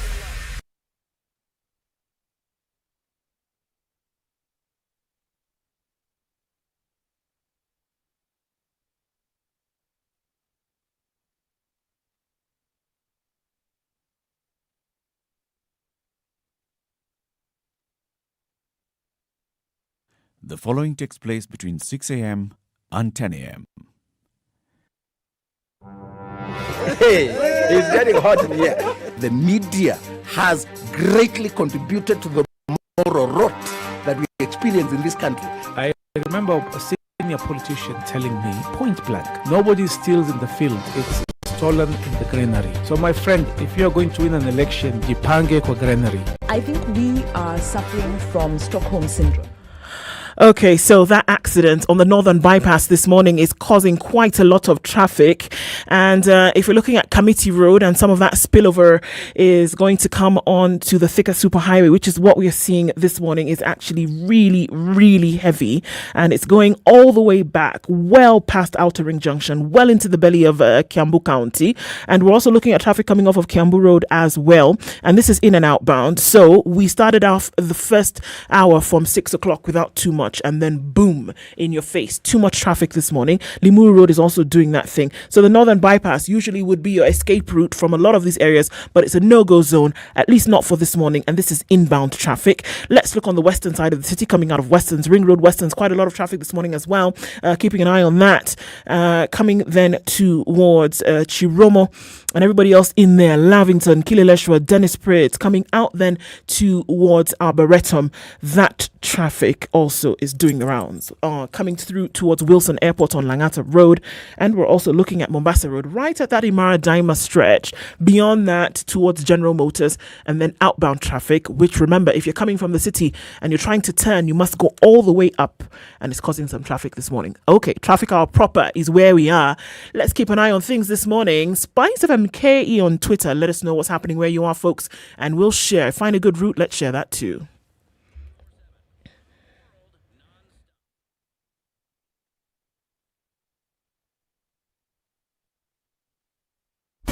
Classic soul, R&B, smooth jazz, neo soul, and nostalgic ballads. Make some noise. Yeah! You're listening to Spice FM.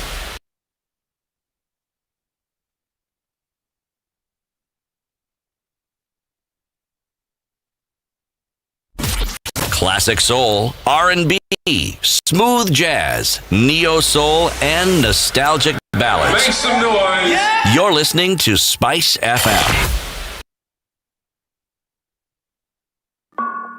Remember when Silas reminded McKenna? There's different kinds of justice.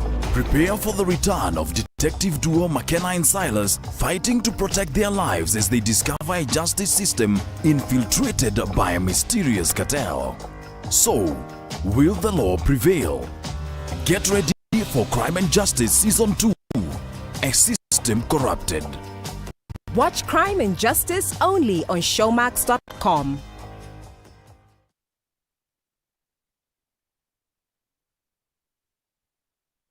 Standard Group's Farm Kenya initiative is the umbrella entity for all agriculture-related channels, activities and investments. The media platforms under the Farm Kenya initiative include the Smart Harvest Weekly Pullout in the Saturday Standard, KTN Farmers TV, a 24-hour agribusiness TV station, Maisha Kilimo, a weekly agriculture show on Radio Maisha, Talk on SpiceFM's morning show The Situation Room, and Grind Na Agribiz on Vibes Radio morning show Morning Vibes. Find us online at www.farmers.co.ke, an integrated website that creates and aggregates agri-content, hosts a digital marketplace, and wide range of agri-data. Other platforms include specialized events such as the annual Mkulima Expo, quarterly Farmers Kenya Breakfast, and dedicated social media platforms at Farm Kenya 254. Farm Kenya, working to secure your growth.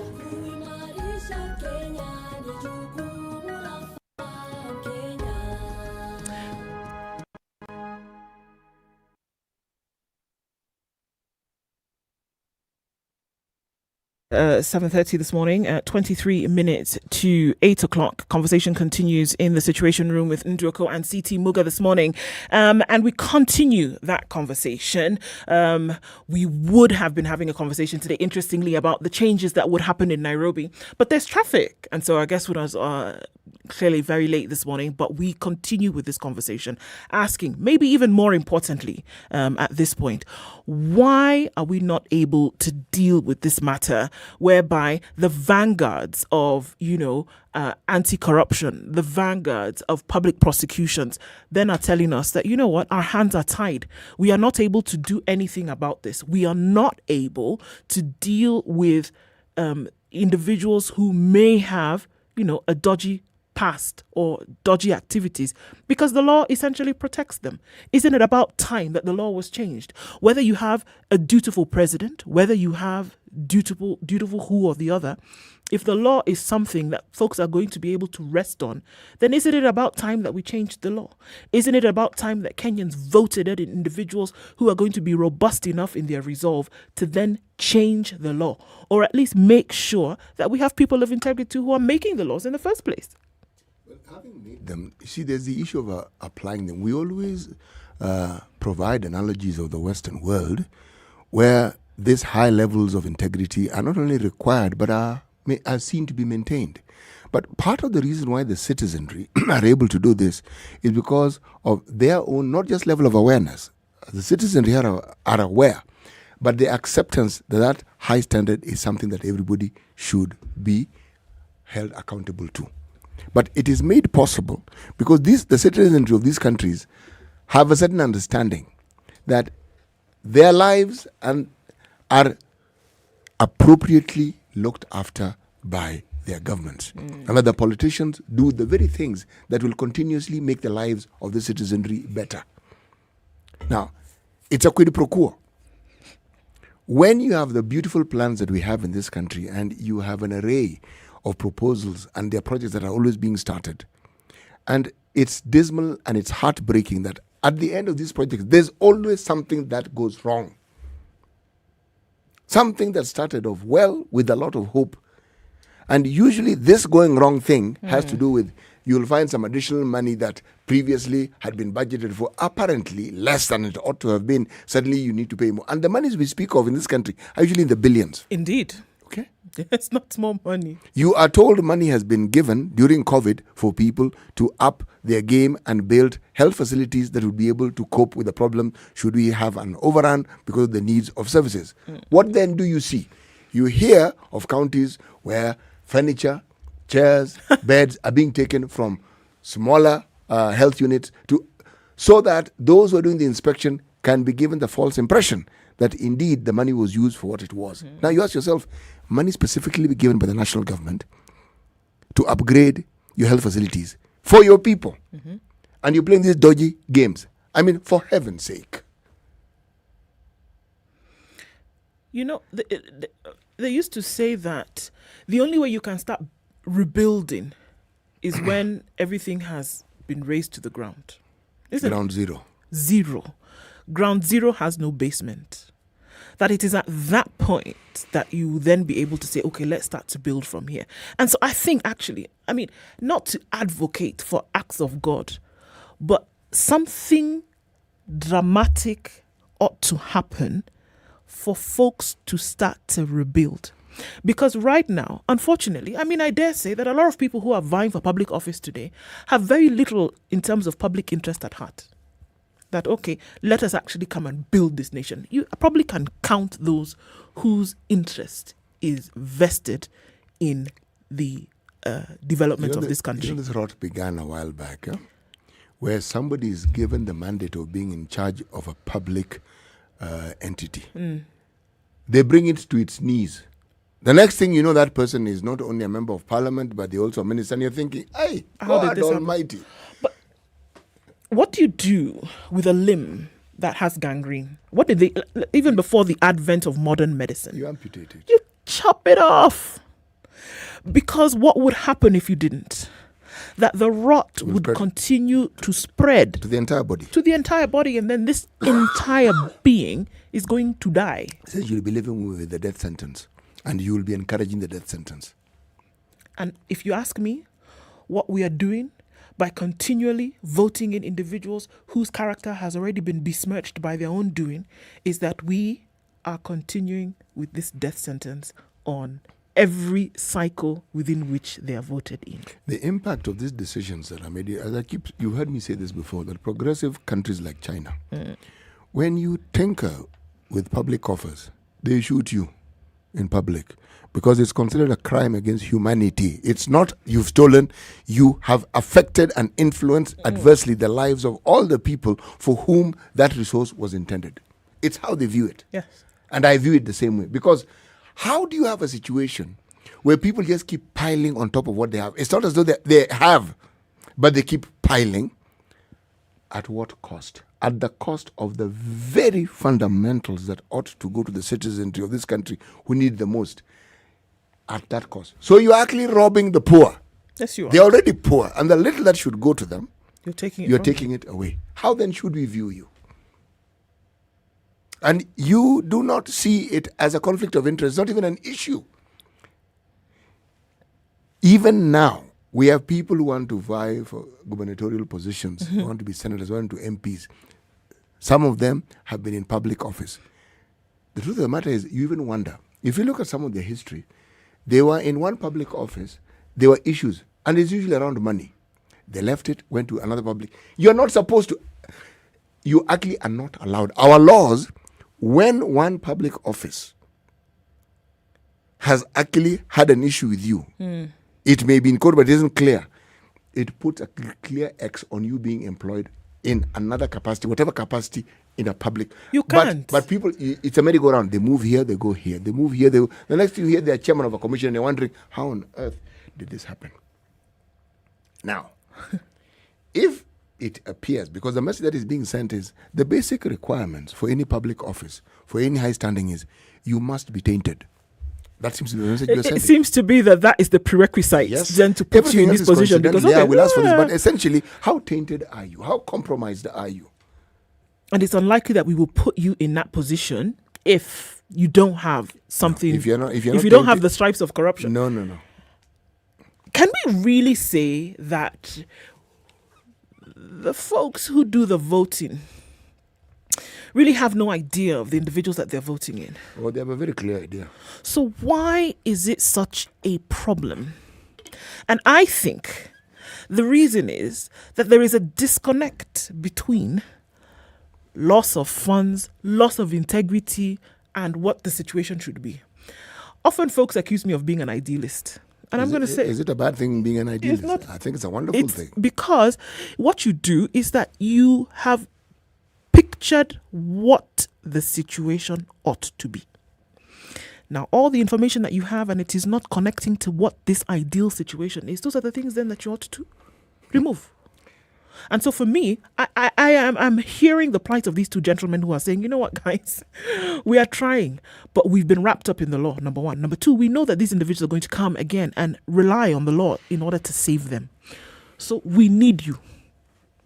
You know how you have those calls for relief food? Mm-hmm. This is a call from the office of the EACC and the ODPP who's saying, Kenyans, you ought to help us out here because really we don't know what to do. We're trying to do our job. The individuals who robbed the country blind, the individuals who have murder cases against them, the individuals who have forged their certificates of schooling in order to come and say they want to be in public office. The very foundation upon which they want to come and lead the country is flawed. Visibly, evidently. I mean, everything we have, we can throw everything at them plus the kitchen sink. But we can't do anything. So they're saying, Kenyans, man, you have to come and help us out. Are we going to answer the call? Are Kenyans going to answer the call? I think they can. You see, apathy sets in when you look over the horizon and all you see is bleakness. All you see is darkness. You feel, what the heck? The what the heck situation existed in this country before 2002. And when the Kibaki government came in, they changed from the Moi regime and the Kanu regime into this new regime. The same citizens who had put up with whatever they were putting up with changed. You saw it. It's talked about very often. Citizens were arresting corrupt policemen. And so. The citizens, the crisis is in leadership because when people know that they will be supported in their quest for what is right, a system such as this one tells you that wrong will be rewarded. You who wants to put your neck out will suffer. So people figure, suffer, forget it. I am not going to put my neck out there. But when there is a clear indication that those in leadership are not talking about doing something, but they're actually doing it, people feel, there's hope. They then rally around that hope. Now, when you see us sinking further and further, forget any other indications. It tells you that there hasn't been in evidence that sort of assurance that a citizenry needs to be able to stand up and to stick their neck out. It's called survival. It is. I remember something a few years ago when I came and to Kenya, and it fascinated me that around the time where there would be more vehicles on the road, they would be traveling, I believe it was around the Christmas period, and they would put the mangled vehicles at roundabouts, you know, the accident vehicles up on a pedestal, essentially to remind people that, number one, we don't want you drunk and driving. Hail a cab if you need to. And then number two, speed kills kind of thing. And so this picture that was erected at roundabouts in different parts was essentially to remind people that, this could be you if you did one or two things. Do you think it reminded people? I think it stood as a deterrent in the initial time when you saw that. You're like, oh my God, this could be me if I run up into a roundabout, right? This could be me. This could be my vehicle. And then, the poor life of the fellow who was in there. So I think the picture is what grabbed people's attention because, oh my God, how morbid is this thing that I'm looking at a roundabout? So the picture stands out to you like, okay, this maybe I ought to be careful. Maybe if I'm going to throw one or two back, then I ought not to drive when this happens, right? So my point is that it was bold in terms of making an uncomfortable discussion public. If a State Department could do that in order to save the people, why do we not see the same boldness when it comes to matters of corruption for leaders who would then be in positions that it could essentially save the people? We are talking about money that's stolen for people who are suffering in terms of drought areas. We're talking about an education system that's not up to scratch. We're talking about a health system that, for God's sake, is on its knees. We're talking about people who've been marginalized for years who need some help. It doesn't happen. We're talking about unpaid salaries. And then we're talking about bleeding the country dry in terms of corruption on a daily basis. We're talking about escalated debt. My God, debt. My God, I could go on and on and on. Why isn't that conversation as public as it ought to be to spur some kind of reaction among people? And I think it's about time it had to happen. It's easier to conform. And also, when evidence before you, remember, we take a lot of the cue of a lot of what we do from people who are in leadership. If every time you listen to the reports that the Auditor General presents, they are all with great clarity. There's the other, there's the other. The matter gets to court. The matter gets here. The matter gets, and before you know it, then everything just goes silent, and you're back to factory settings. Now, what then happens? You are laying the ground for apathy. People then get to a point where they feel, something, it's a waste of time. It's easier to conform. Much, much easier to conform. It's less of a headache. Yes, I may be suffering, but I don't have any other issues to do with this. And it's not just the citizen. It's not the citizenry as in just the Mwananchi. It's everyone in the country, irrespective of where they are.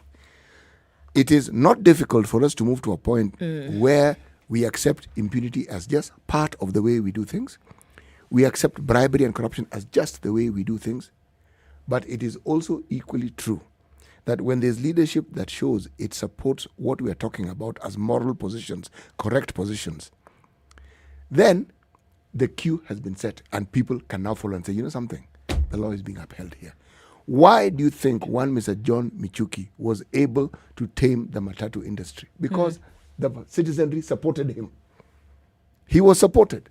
So what you're saying, because I see a comment here and somebody's asking, well, we have state departments and state agencies who are supposed to do this. Well, you have the bad apples within those agencies, right? So what is the likelihood that these individuals are going to stand up from where they have conformed and then do something about it? The people who head those agencies are probably some of the people who promote this very negative culture that we're speaking of. For sure. The example that you give of John Mishuki, for example, is that he opened his mouth for something that he saw clearly was a menace.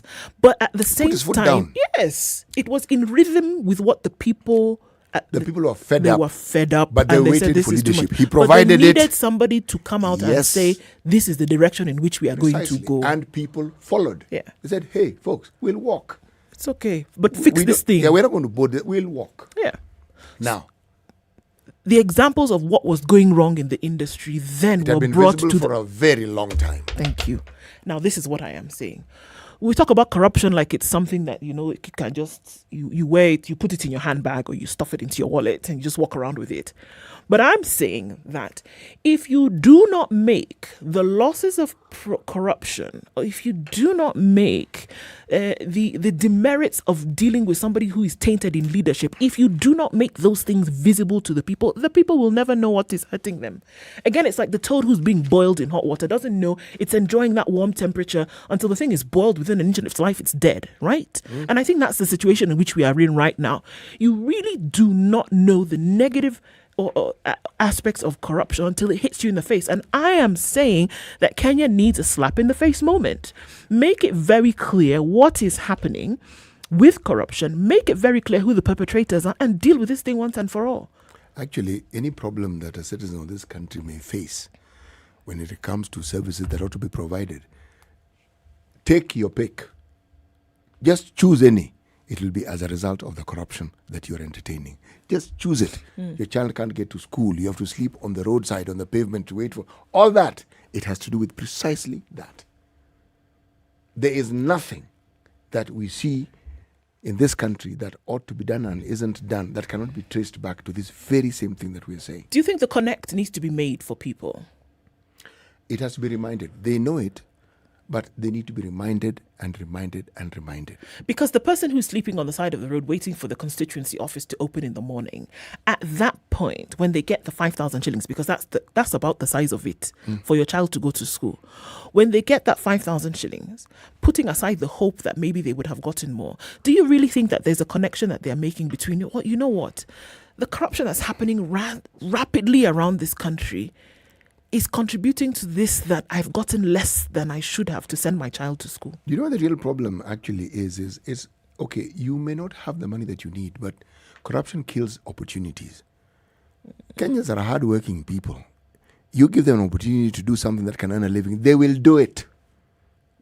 But this corruption that we speak of limits those opportunities, because monies that are meant to generate the sort of activities that would provide the opportunities are snuffed out the moment money is swindled, it's taken away, there are cost overruns. All these things contribute to this. So what we see as the plight of the common mwananchi, that's why whichever plight it is, you can trace it back to this very same thing. Opportunities provided to Kenyans, they will take it, they will work hard. I often decry this and say, why is it that those in leadership don't seem to see that God bless them with a very good citizenry?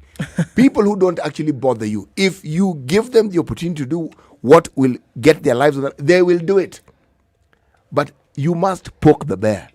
You must continue making their lives more miserable. You must keep making them aware that you're not doing what you're supposed to do. Those in leadership are the ones who make us aware of how they're failing us. It is not us who go looking for it. They tell us things they don't do. And they repeatedly tell us things which they don't do. And we do the maths, it doesn't add up. It's not us who look for the maths. They are the ones who provided the equation and we are following what they've told us. And it still doesn't add up. I mean, so this goes beyond even changing the law. The law is essential because then it would give one arm of government the power to be able to actually carry out its duties as they ought to. Recording in progress. Thank you, sir. It is absolutely necessary.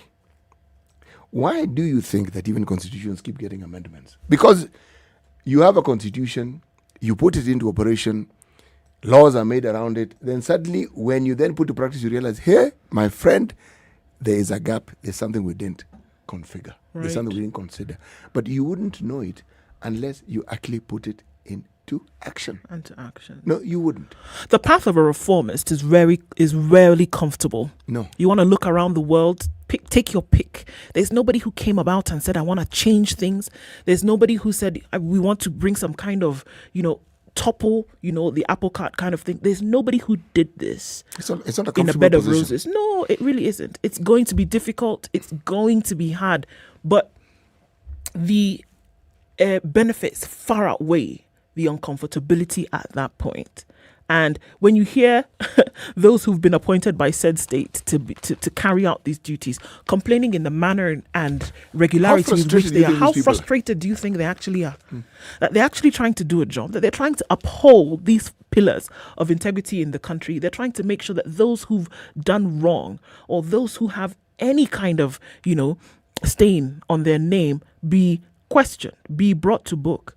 And these fellas are being protected. We are going into an election, and the likelihood of these fellas making a comeback in positions of leadership is very high, unless some Houdini moment happens and the law is changed before August.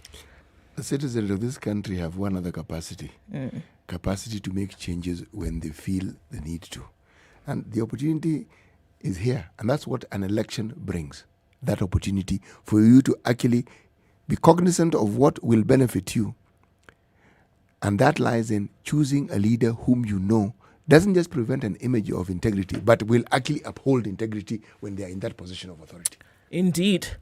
We're coming around to the top of the hour, and Kenya's biggest conversation continues. Many things to think about this morning, even as you make that decision come the 9th of August when you go to the vote. Things are happening, though, in the country. Many communities, many families are getting access to clean water, and we want to find out exactly how that is happening and what has been done over the last few years and what will be done over the next few months. It seems that these things can actually happen, and we'll delve into that conversation with Colgate-Palmolive and Well Boring after 8 o'clock. Where are you tuned in around the country? In Nairobi on SpiceFM. We're online as well on Facebook, on YouTube. The live streams are up and the conversation continues this morning. After the news, we get into this conversation and find out how Kenyans are being helped and what more can be done to make sure that they have access to the things that they are looking for. Good morning. It's 8 o'clock.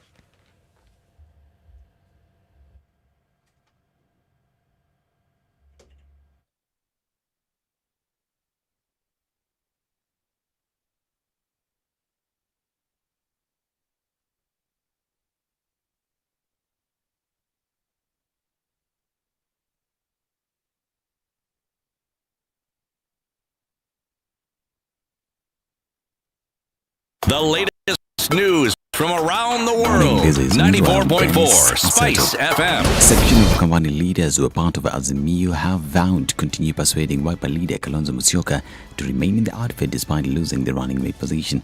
Led by Governors Charity Ngilu of Kitui, Kivutha Kibwana, Makueni and Machakos gubernatorial candidate Njoka Waita, the leaders have told Kalonzo that his actions would betray their Kamba community who have been out of government for quite a while.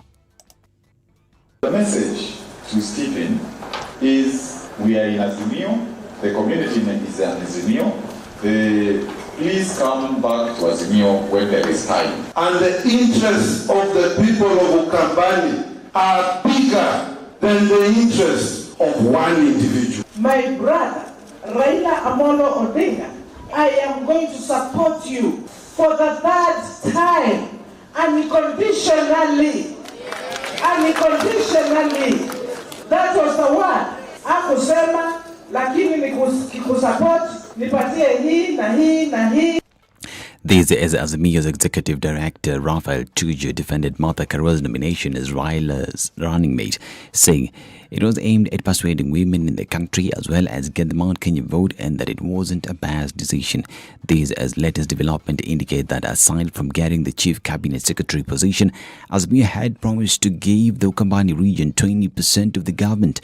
It is reported that in the negotiations, the Ukambani region was allocated various projects including 1,500 kilometers of paved road, water project in Yatta, Masinga and Mwala, 1 billion shillings to boost the coffee industry, completion of the Thwake project, the construction of the Act Diocese of Athi River, Matu, Machakos and Tala, and the construction of a level 6 hospital in Mavoko, among other projects. So far, Kalonzo himself has not commented on the position, although his foot soldiers, including Motula Kilonzo Jr. and Dan Mazo, have dismissed the post, calling it degrading and unconstitutional. According to Manzo, the party has no objection to the appointment of Martha Karua, but Kalonzo would have been notified in advance so that talks could have begun earlier.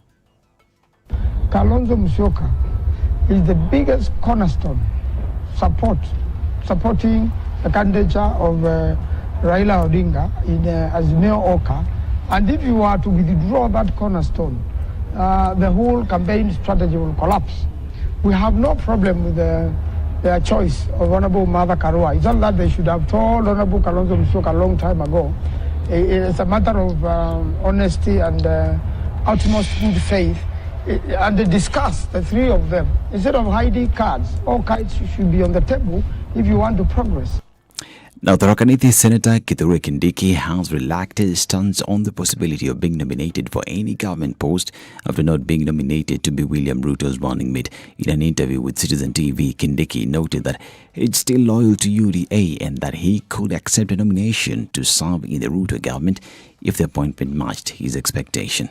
But still, I'll be available for my party. Remember, I said that during this sabbatical, if my party requires me to assist in any way, and you don't have to be appointed formally to be able to support your party, I'll be available, but consensually, not through duress, not through influence. I am not the kind of person to be influenced by anybody. Now, a day after Azimio presidential candidate Raila Odinga announced Martha Karua as his running mate, he expressed hope that this time he would emerge victorious. Speaking in Kisumu County after attending the Afro-Cities Summit, Raila reiterated his plans for economic transformation, raising education standards and facilitating universal access to healthcare. He referred to the 35% increase in the county's budget allocation included in the BPI, stressing that he would implement it. This as his running mate Martha Karua is making a first visit to Mount Kenya since a nomination. Karua arrived in Kirinyaga County yesterday. Karua has promised to put more effort into getting local votes.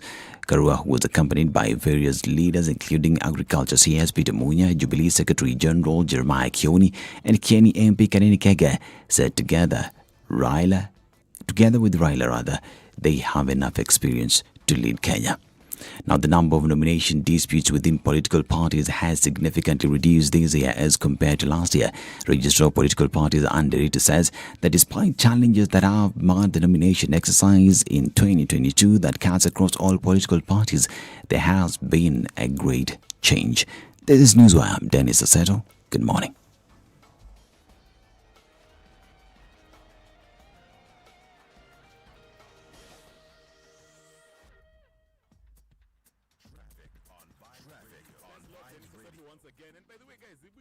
Hashtag 102.5 Spice FM, Kisumu.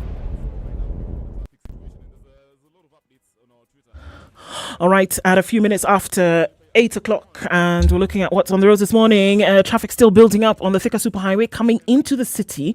That has been heavy for about an hour or so, but it's looking a little better as you just passed that Allsops Junction, heading out towards the Pangani Underpass. Looking a lot better on Kiambu Road today. That Committee Road situation seems to be moving a lot better than it was. I'll give you some information about what the NMS says is happening from Monday the 24th in terms of who's going to be dropped off where in order to go where the other place is, but I'll tell you that later. For now, traffic in Western still continues coming out into the city and then coming out of Gigiri through to Limuru Road.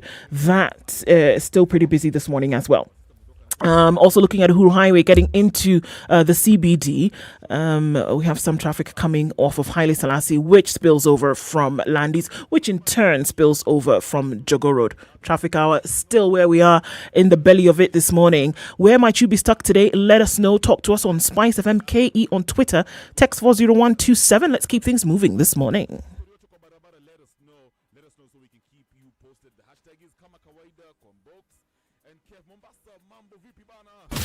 Classic soul, R&B, smooth jazz, neo soul, and nostalgic ballads. Make some noise. Yeah. You're listening to Spice FM.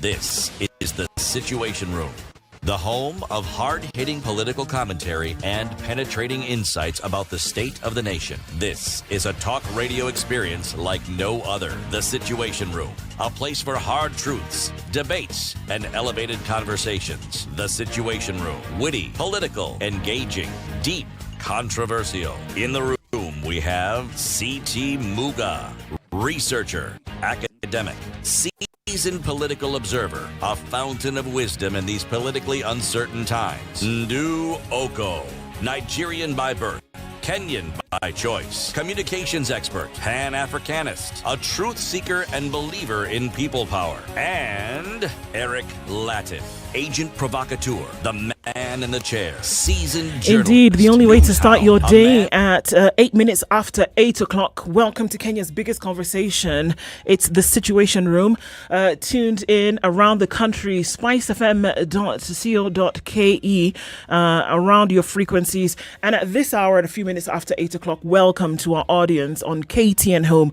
Glad to have you with us as the conversations continue. We have a guest in the studio this morning and on video link, but we'll get to that in a minute. Ndu Okoh and CT Muga with you. And as we start the hour, we'll start it with today's proverb. Today's proverb from the Congo Republic. Not DRC, Congo Republic. Congo Brazzaville. The portion that a man keeps for himself is usually not the smallest. The portion that a man keeps for himself is not usually the smallest. Okay. That's a good way to start the hour, definitely. To think that maybe somebody has a little bit more in their pocket, a little bit more that they probably would be able to share. And along those lines is we'll have a conversation this morning about what is happening in the country, what has been happening around the country in terms of who's doing what for whom. Our guests in the studio this morning, very happy to have you in the room with us this morning. From Colgate Palmolive, Susan Munga, very glad to have you in the studio with us today. Karibu sana to the Situation Room. This is Kenya's biggest conversation, and where you're sitting right now is the hot seat. Thank you. It's really good to have you here. Susan, you're the head of sales Kenya for Colgate Palmolive, and good to have you here with us today. Joining us on video link as well is Nigel Linaka, and I'm going to ask you hopefully that I've not butchered your name this morning, but he'll be able to tell us in just a minute. Susan, if we can just get off on the start with you. Colgate Palmolive is doing some great things in the country. Let's just start off with, when we hear Colgate, we think toothpaste. Correct. Right? So we're thinking about brushing our teeth. How often do we then make the connection? And when you think Palmolive, you think soap. When we think Palmolive, we think soap.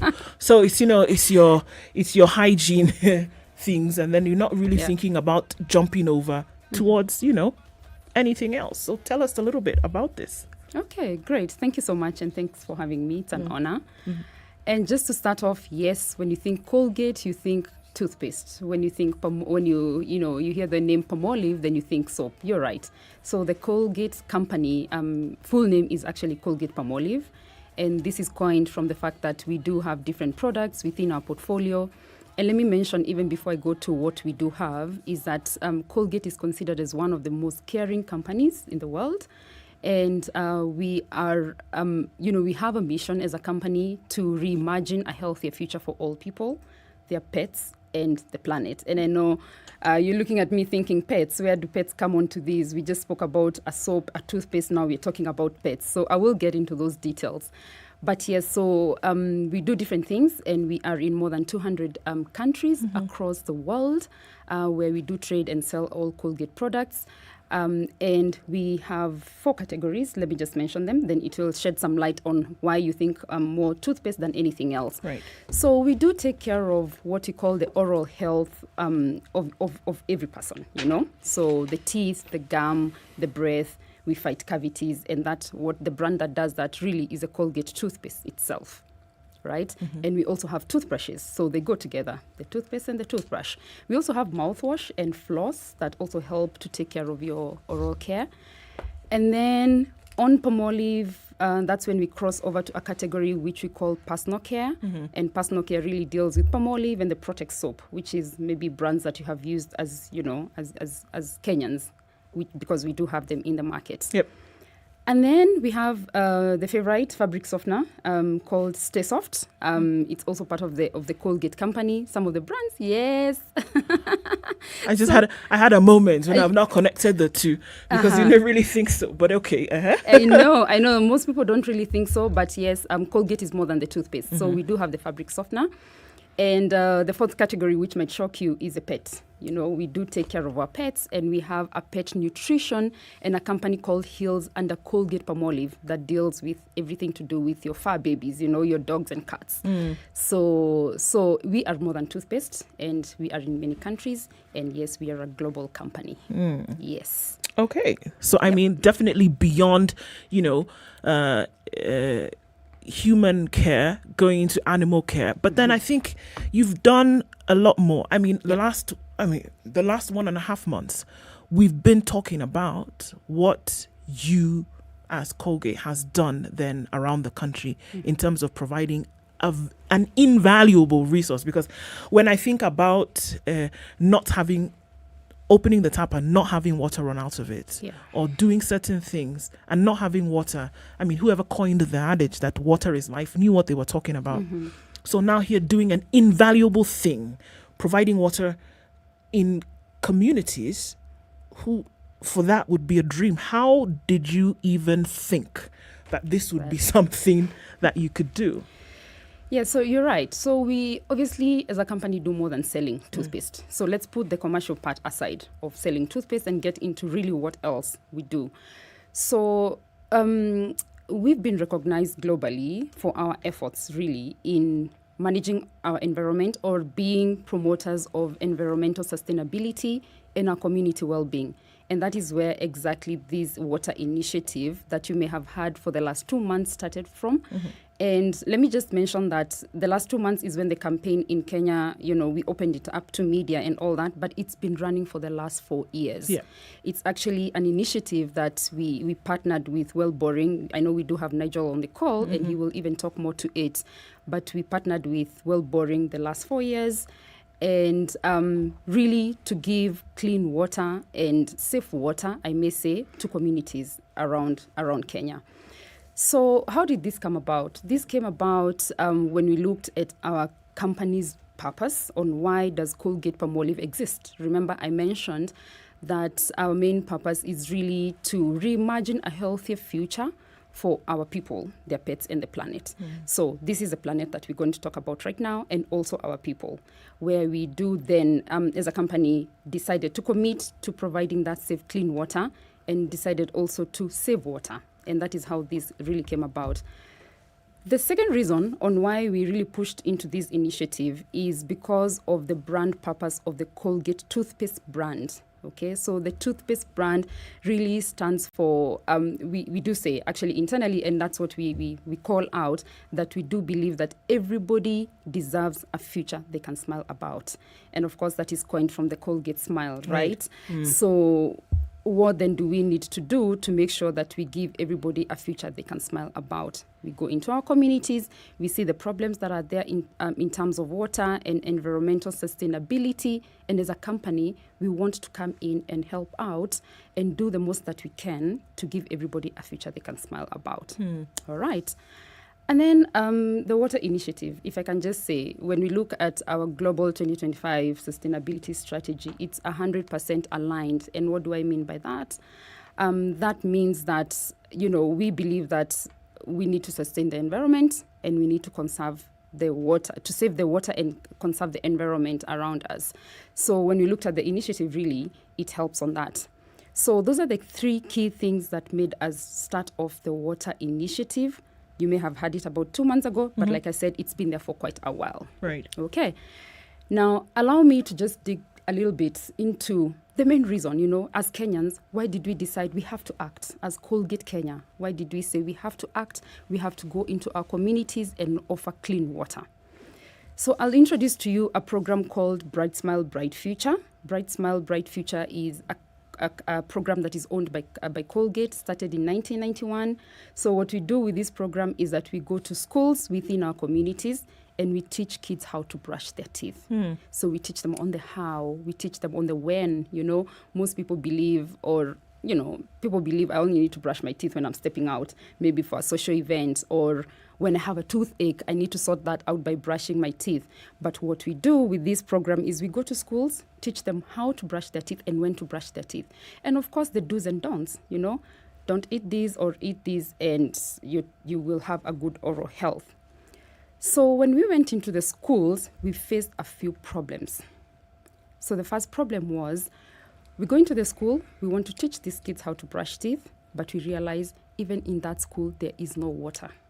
So we have our toothpaste, we have the brushes, we have the kids, but what do? You cannot brush your teeth without water. For all we know, there's a process to it. And the last step, of course, is rinsing your mouth, right?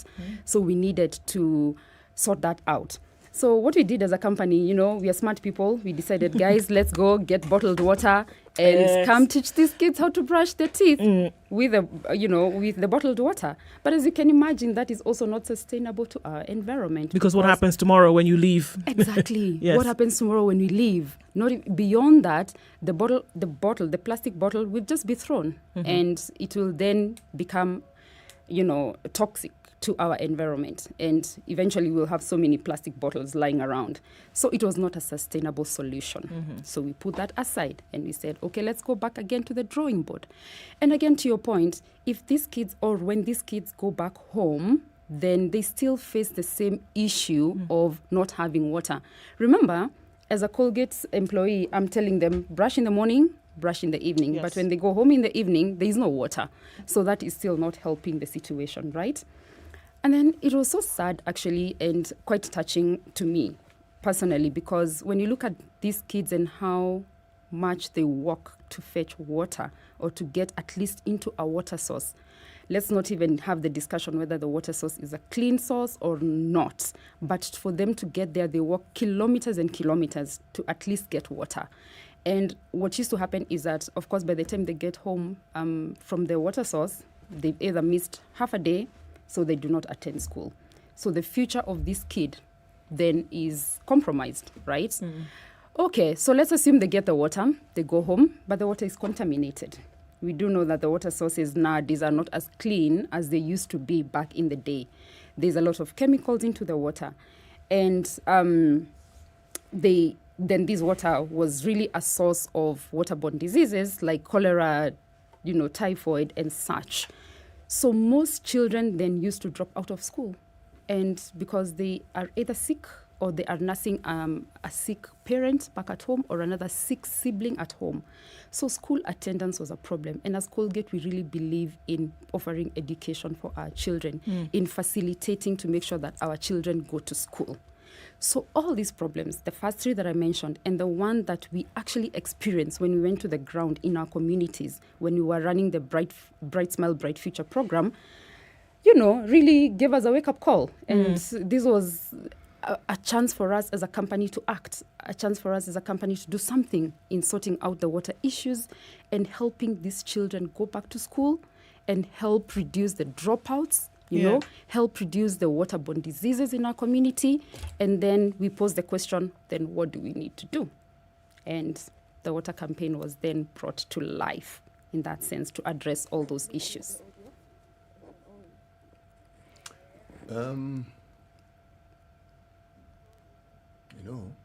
It's very difficult to get a story as moving as that one, especially when you know it's actually been actualized and you can see the benefits and the thought process that went into it.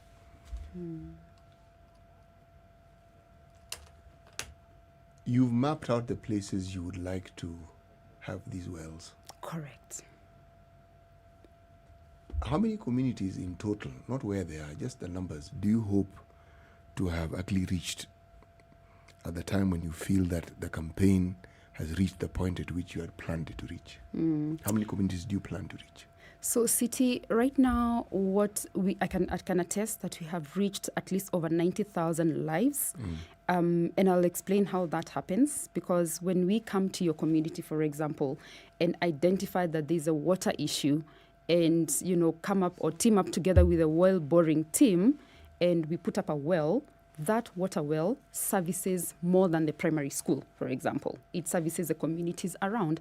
So right now we've impacted over 90,000, and by the end of this year, we are really aiming to at least impact 120,000 people with the wells that we are putting up. So what exactly do you look for? What sort of communities? What is the criteria? What are the determining factors that make you choose an area and say, this is an area where, yes, they don't have water, but what else? Yeah, so first things first, we of course identify the community there's no water. That's, when you go in there and you see, they do have a water source somewhere far away from them, and that water source could also be contaminated. Okay? So that's the first thing. So that already is a problem, because either the water is there, it's contaminated, or totally around the community, there is no water source. All right?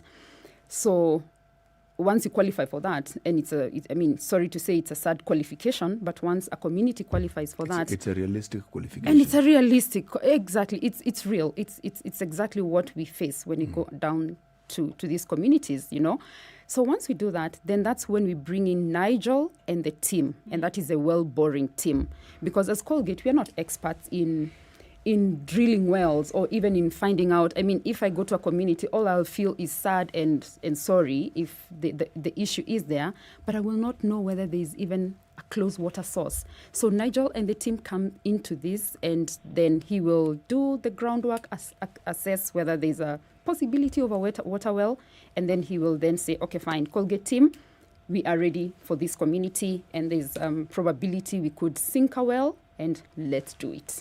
Okay, so I guess then, no time like the present, then to hear from Nigel.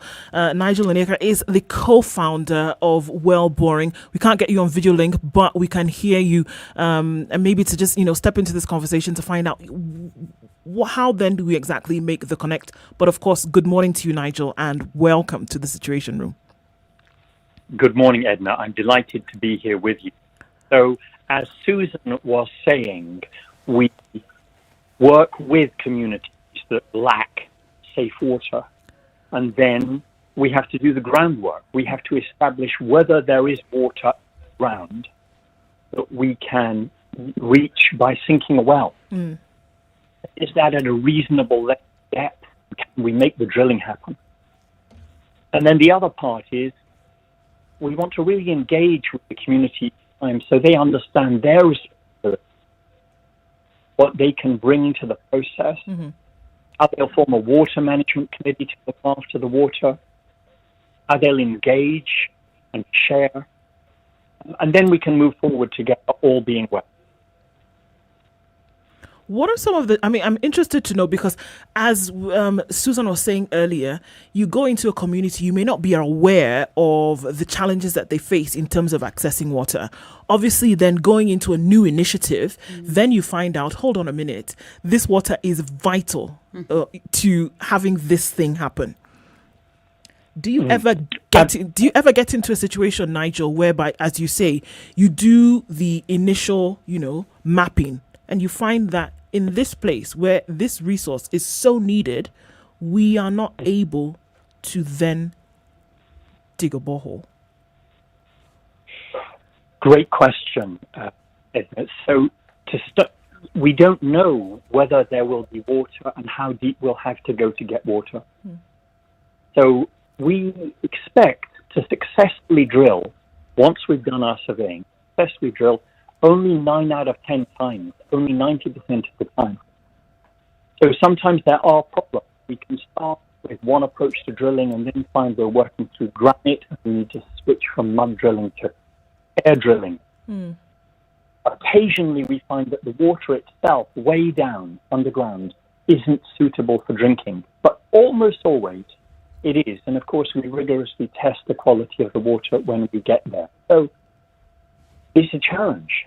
Getting water is a challenge, and it won't always succeed. Nigel, I want to ask this question. It's fascinating to hear what you're doing, but what's the science behind figuring out where water is? Or is it just some voodoo that you guys understand and you're able to work out so that... Great question. So, to start with fundamentals, rain falls from the sky, most of it goes onto the ground, and most of that seeps down into the ground, into what are called aquifers. 12 years ago, I hadn't heard of an aquifer, but there they are, and they're levels of sand, gravel, and water underground. So when we go into an area to start with, we run a survey with a thermometer, which sends a current down underground, electrical current, and measures the resistivity of that current and gives an indication, therefore, is it rock? Is there water? At that point, we don't know what kind of water and how good it will be, but we can sense where it is. Once we've done 5, 6, 7 wells in an area, we don't need to run the survey every time because if the land is flat, the aquifer will very probably be flat as well. The key message here is in most of Kenya, there is good water underground at a reasonable depth. So by drilling a well, we can usually get good water up. And how long does this take? I can imagine a situation where, because if you're entering into a community, the likelihood of them hearing that in the near future there could be water, the anticipation also for them must be something that would be really great to see. So when you come in and begin this project, from the time you do this initial due diligence until the time that there can be some kind of piping and somebody would then have water within a community, what time frame are we looking at? It's a great question, and it does vary, because we can go into a new area and map out and see what there is and engage with communities with the possibility, and then we have to make an overall plan. How many can we do and in what time scale? But once we've got past our basic planning, the engagement process, the sitting down with community leaders, which our Kenyan team, well boring groundwater, do every time. So it's Kenyan to Kenya, there we are. It starts with, what are your problems? What are your issues? Where are you getting water from? How far are you having to walk to a seasonal stream, a polluted river? What are the health issues here? If we help to bring water here, how will you manage it? Who will be on the water management committee? And how can we make the best of it? So we're trying to have, and do have, responsible conversations, and they'll run over some days, and then we are into the drilling process itself, which can take as little as 2 days if everything goes well. Then testing the water, off to a government lab to do that, then back, then finishing it up, which may be another week depending on the work schedule. So the hardcore physical work can be as little as a week. The planning rather longer, and then we don't stop there, Ednah, because we come back and do maintenance, service visits to keep our wells operating. And the first well we put in 11 years ago after we formed well boring is still running fine.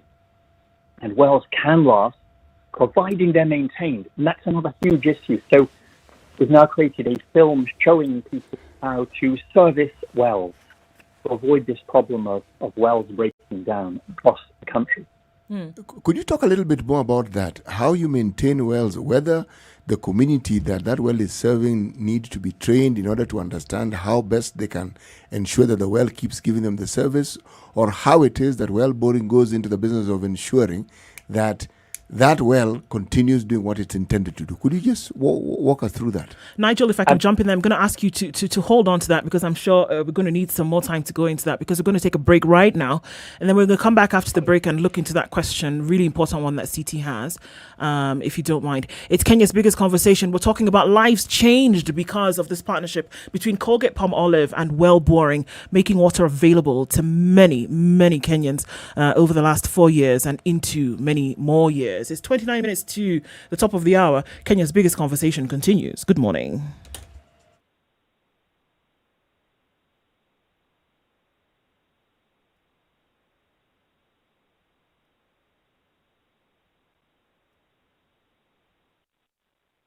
This is the Situation Room, the only way to start your day.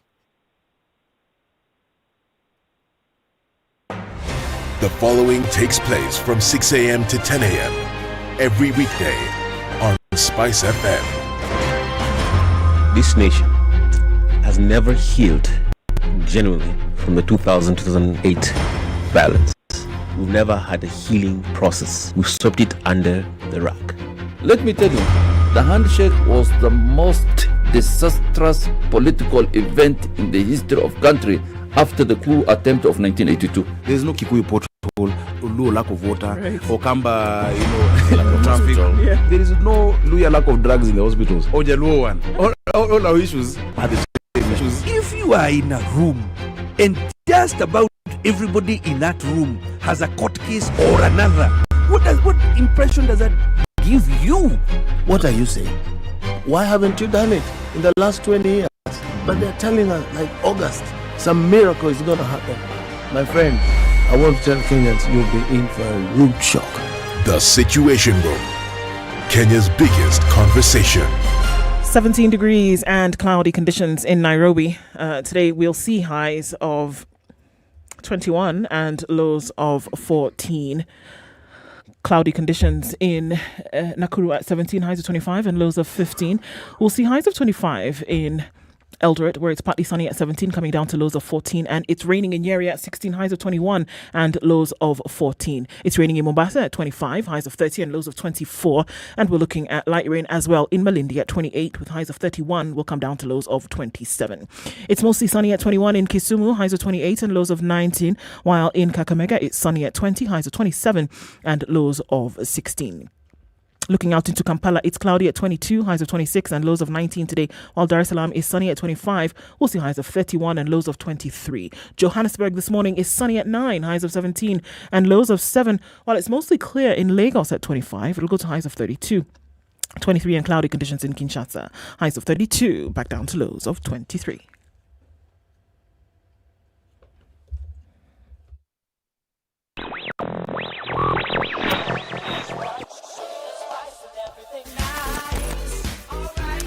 All right, so traffic still continues in most parts of the city this morning. Looking a lot better on the Thika Superhighway. That early morning drama seems to have come to a close. Honestly, maybe there's something wrong with my maps this morning, but traffic is not too bad, especially now a few minutes after 8:30. We're just seeing that little stretch just past the Pangani underpass, trying to get into the city. Or maybe I'm upside down. Am I upside down, CT? You want to shake things up? Let's see. Okay, the Eastern Bypass is where you see the most of the action this morning. We're looking at Uhuru Highway, then getting into the city. There is some traffic there as you get to the many roundabouts into the CBD. It's also looking much better coming out of Lavington. James Gishuru, however, has a little bit of a hold up as you get to Wayaki Way. But then you can skip on over to the Red Hill Link Road and you should be all right then getting into the city. Okay, coming out of Gigiri is also where you see a little bit of action getting onto Limuru Road, which, by the way, in and outbound is looking pretty good. So let's keep an eye on things and see how that happens. I promised I was going to let you know what the NMS is saying about the 24th and certain roads that you will or will not use in terms of load off or get on points. And so the promise lingers just a little bit longer, and I'll tell you about that in a short while. Let's talk on SpiceFM KE on Twitter. Let's chat on text 40127.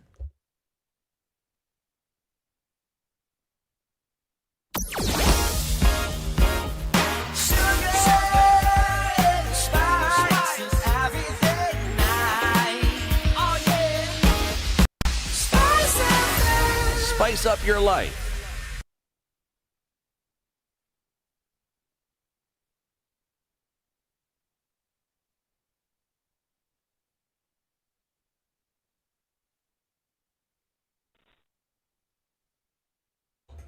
At 24 minutes to 9 o'clock, Kenya's biggest conversation continues this morning. And coming off of that around the country on SpiceFM and, of course, on KTN Home this morning. And our live streams are up on YouTube, Facebook, and we're taking your comments on Twitter. This morning, we're having a very important conversation about the provisions of a very much needed resource that is being made for very close to 100,000 Kenyans so far, and the likelihood of this being made possible for more. We're joined in the studio this morning, Colgate Palm Olive, Susan Munga, as well as Nigel Lineka, who's joining us online from London, from Wellboring, telling us about, these great things that have been done around the country so far. And Siti, just before we went to the break, you had a question, and I'd like you to ask that to Nigel again. Well, now that I've had time, I'm going to change the question. Voila. A little background. I mean, everything that Nigel speaks of doesn't sound to me like it's a business that they're conducting. It's like they are into providing a service. It's like they're a charitable setup. Nigel, tell us a little bit more about Wellboring, how it began and how the idea came about and why it is you chose this way of going about your business. Well, thank you, CT. And as you say, it's not a business. So the history. Yes. I wanted to help Kenyan schools. I'd got to know one or two. And I thought I'd probably help by becoming an inspirational teacher or something like that. But when I was in school, I saw the biggest problem was water. And I was running leadership courses, and a couple of engineers said we could fix the water problem at the school with a borehole. And I kind of said, what's that? And that was our first project 12 years ago. We formed an NGO in the UK, and Well Boring is now that NGO and an NGO in Kenya, Well Boring Groundwater. Absolutely committed, because here we are having the biggest conversation about what we think of as the biggest single problem. If you're in rural Kenya at a school without safe water, you're likely to fall ill and worse. And it's a huge problem. And it's one we're now committed to fixing. The team outside of Kenya are, including myself, all volunteers. So it's absolutely not a business. And I say to people, I get nothing from well boring except for a feeling of connection and purpose and a life well lived. Maybe it's a question for both of you at this point, because, Susan, when you spoke earlier and you said, well, here Colgate-Palmolive was getting into a community and saying, well, in as much as we're selling toothpaste and soap, we also want people to know that wheretofores of how to use these things. And then you run into, okay, there's no problem. Did you imagine that you would then be able to say, okay, there's no water, as opposed to using bottled water, let's have a semi-permanent source of water? Did you think, or did company think at that point, that what you would do essentially was change the lives of many, many people going down the line, whether they were children in school, whether it was families who did not have to go for kilometers to find semi-clean water? Did you imagine that you would be dealing with an education, a hygiene and health, community issue at the same time by sinking a borehole? To be very honest, no. We never thought that it would scale up to this level. And we thought that at first we were just going to sort out as an issue where there was no water in the school, and we wanted to give clean access water to these children and the communities.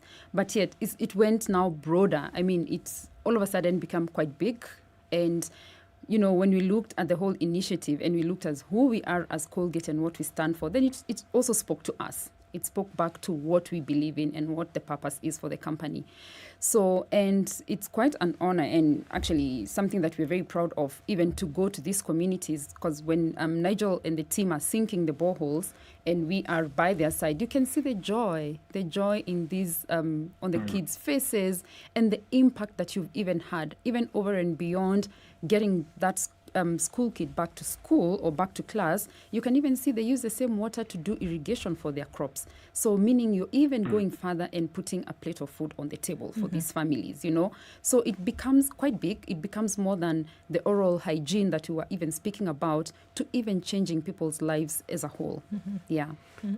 Colgate doesn't just operate within Kenya. You operate within this region. Yes, we are. You see where I'm going with this, huh? Uh-huh. All right. Then go ahead of me. No. You can go. Yes, I appreciate the fact that work is being done within Kenya, within the country I live in, within my country. Yeah. But other parts of East Africa have similar problems. Let me now make it East and Central Africa. Okay.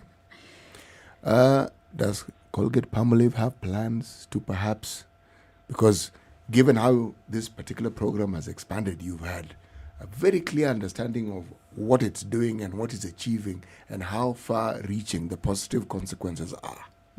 So, do you have plans to reach out and go beyond the boundaries of Kenya? Yes, let me start by saying that yes, Palmolive is more than Kenya, of course, in East Africa and Southern Africa. And we do run the Bright Smile, Bright Future program in 12 countries in Africa. And as you can imagine, the similarities in markets in Africa are quite common. What you find here in Kenya is what you might find in Tanzania, the same water issues in the communities in Tanzania. And yes, the teams that are also running their Bright Smile, Bright Future in these countries also come up and tell us the issues are still the same. Excuse me. And so, as a company, we are open to scale up the initiative to more than Kenya, for sure. And we have Nigel and the team who are also still experts who can do that in Africa, in the rest of the markets in Africa. So yes, your question, we are more than happy to scale it up. And we do know that there's a need out there. It's just a matter of time, and we shall find our footing in other African markets as well. Yeah. Nigel, if you were able to give a footprint of what has been covered in Kenya so far, and what then would be the desire, how much further, what are we looking at? North, south, east, west, central Kenya? What are we looking at in terms of what has been covered so far, and where would you like to go in the future to make sure that more have? Thanks, Ndu. We're in 7 counties of Kenya. Last year on this program, moving to 8 this year, a number of counties in western Kenya, Kisumu, Kakamega, and others there. Right across eastern Kenya in Kwale, and some in between. We'd love to expand further, but also in each county we're in, there remains dozens of schools that don't have safe water. So we tend to cluster. We don't go to an area and do one well. Mm-hmm. When we go to a county or area, we're going to expect to do a number like 10 or a dozen. Okay. Because then we can support them and head towards the question CT answered earlier about how we support maintenance and servicing. So we want to expand the United Nations Social Development Goals, talk about getting safe water to everyone this decade. We would love to be a part of at least getting safe water to every primary school. But we're a long way from that. So we're expanding as fast as we can. And we're really excited about that. And we want to partner. We want everyone who can help to come and join this effort. If I may ask, Nigel, since you are working in counties and with county governments, what sort of understanding do you have with the county governments that you have found, or where you have actually placed your projects in? Do they have some sort of partnership structure within which you fit in? How do they assist, in short? Well, that's a great question. Of course, we have to work with the water regulator, the Water Resource Authority, in terms of getting permits. And then our general approach has been simply grassroots, get in there, work with community. And from time to time, we've met with some county governments, and they seem to be at least happy about what we're doing. We'd love to take that to another level, where we do seriously partner. For example, if a county government would say, well, we've got whatever it is, 100 primary schools that lack safe water, would you come and work with us and bring what you can to add to our own effort, maybe bring in third parties as well? We'd love to do exactly what you were talking about, CT, and develop fuller partnerships. It's kind of, you're doing that, Colgate, well, boring, good. We're doing what we're doing, on we go. But yes, taking it forward and really having the full participation of counties would be a great thing. If we're going to fix this, we have to fix it together. Yeah. Susan, even to say that, look, these, from what you've said, these partnerships must continue. This work must go on. And one of the things that we find, for people to jump on board, like Nigel has said, one of the things that we find, even as we look at a development, doesn't matter where we are, is that if people can know and see the impact that it has had on lives, they're likely to say, okay, well, I want to be part of this, So what changes have you seen in communities? Take the life of a child. Give us a case study. A life of a child, the life of a community that has changed significantly because of this provision of water in their community. Yeah. So we do have, and I wish we could even, air it out to the Kenyans just to see, but we do have so many testimonials from these communities, because when we do provide these water sources to these communities, it doesn't stop there. We do visit them again, and we also go to the schools to still continue with the school education, right, or with the oral care education.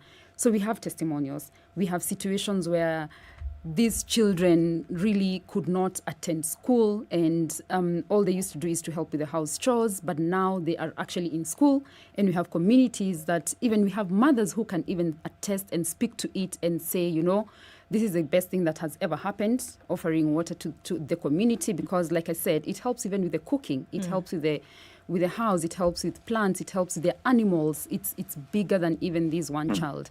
So we have testimonials which we can always share, and we do have them even on our website and on our Facebook pages, where every Kenyan who thinks, I want to plug into this, or I want to buy that tube of toothpaste just to help also in this initiative, they can get those testimonials on our websites and our Facebook pages. Well, I talked about partnerships. Huh? Yeah. When you talk about, say, the number of children who would perhaps miss school for whatever various reasons that are as a result of just poor water provision and also the quality of the water, do you have partnerships, say, with the Ministry of Health and Education, where you can actually have statistics? Meaning, since this well was put up, the changes that we've seen are, for instance, prior to this project, number of students who dropped out of school or didn't have this was this. The number of people who were unwell because of the poor state of the water were this. But now, with this sort of project, the changes that we have now seen are the following. Do you have partnerships that enable you to have these sort of statistics? Yeah. We do have very strong partnerships with the Ministry of Health for the simple reason also because we do train their dentists, and we partner with dentists quite a lot, all the way from when they're students to the Ministry of Health. And yes, that is statistics that we can get and even share with the greater Kenyan community on, since we started sinking these wells or offering this solution, these are the number of kids that used to drop out, and it has gone down to this. So we have those. And our partnership actually is quite strong in the sense that we can always get that sort of data and, publish it. Yeah. Okay. Maybe I can add. Yes, please. Go ahead, Nigel. Yeah, so on the ground, we do measure some things that are easy to measure, like the number of children who are enrolled in the school. And that goes up on our latest study by about 10% enrollment increases when you put water into a school area. The next thing is attendance of those who are enrolled increases. We've seen the absenteeism rate drop by more than a half when we put safe water in. So you've got this, and the third effect, of course, children aren't then having to be sent out of class. Often girls go and fetch water from a dirty stream. So you've got a triple effect: enrollment, attendance, and staying in class. That, if it weren't for lockdown, would have led to an increase in academic performance in the schools. So we will see a big change there as well. So this is a huge impact on education, and we've got stats. Now that lockdown has gone, we will run another study in the coming months with the larger number of schools we've now reached to see the fuller impact, but it's huge. One of the things that you've talked about also, Nigel, is SDGs and looking at sustainable resource and looking at sustainable outlets for things like food. Susan mentioned here we have families with, the little, backyard patch kind of thing. Then because water has been provided, we then see that families are able to grow their own food and keep an eye then on, what they grow and then what they eat.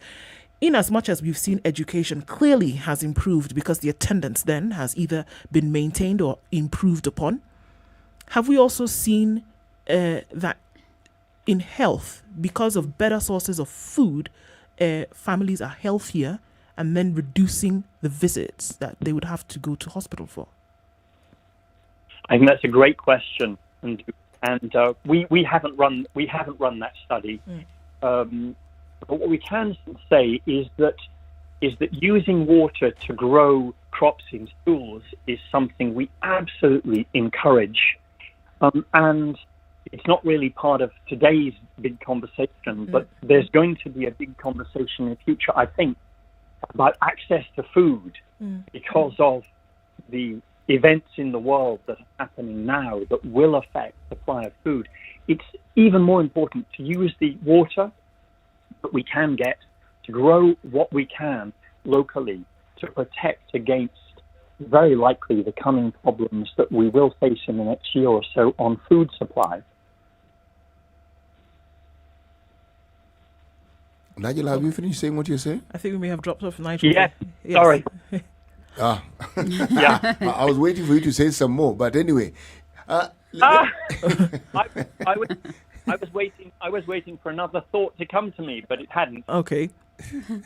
All right. So let me bring the thought to you. In an ideal world with ideal circumstances, what would you consider to be the scenario that would paint the perfect picture of what you'd like to see with the efforts that Well Boring has brought into this campaign and into these projects?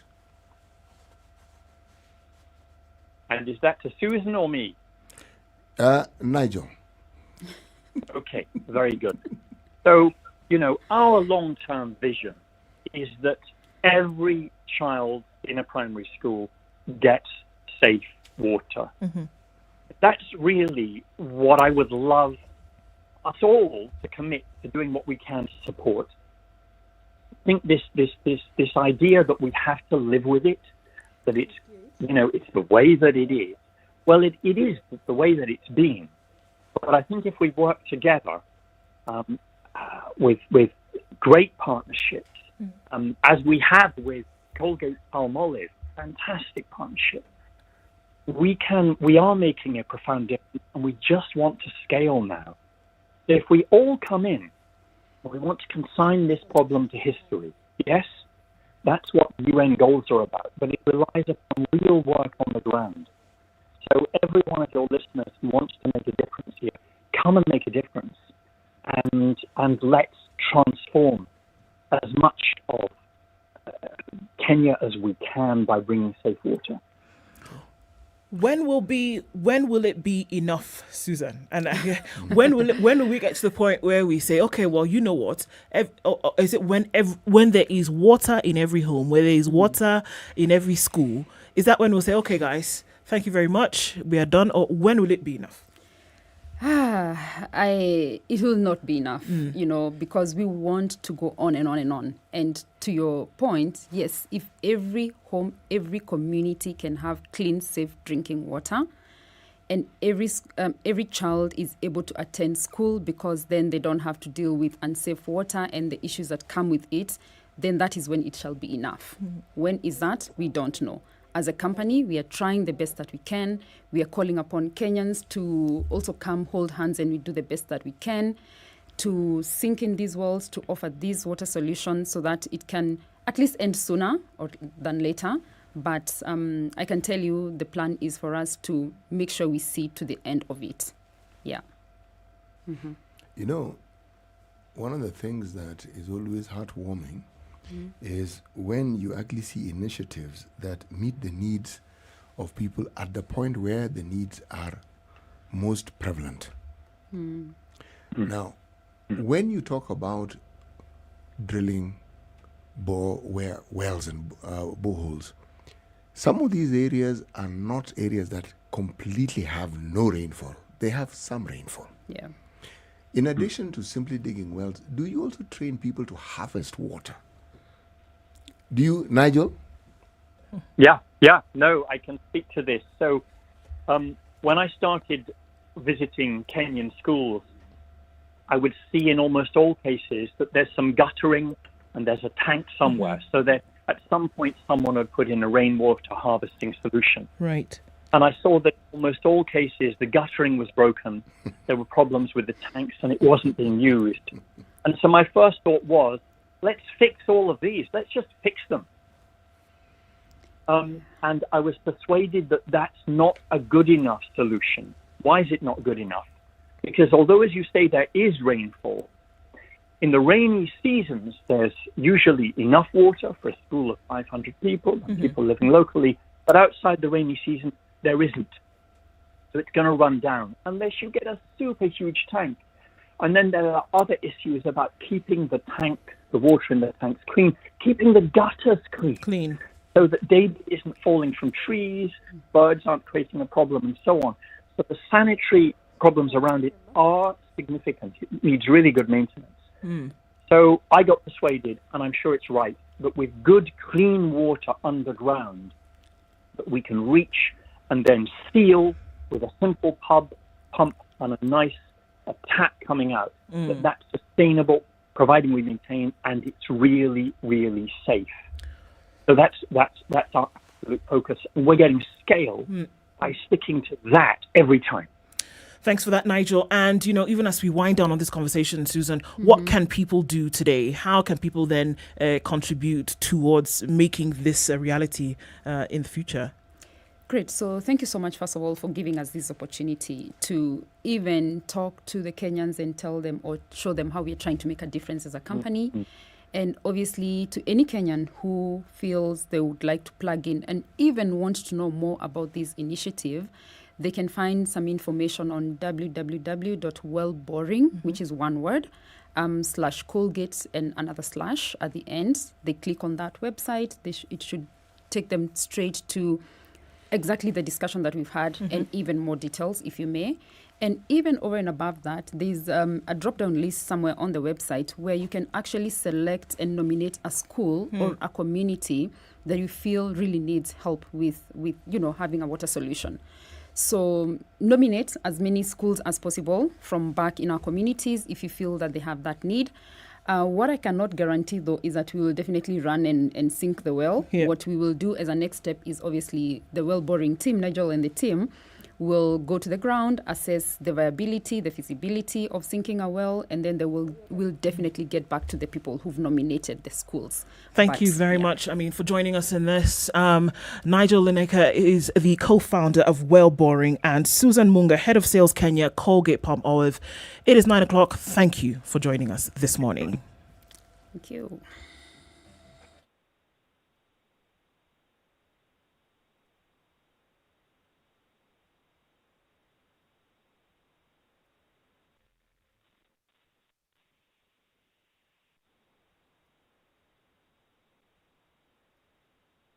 The latest news from around the world. 94.4 Spice FM.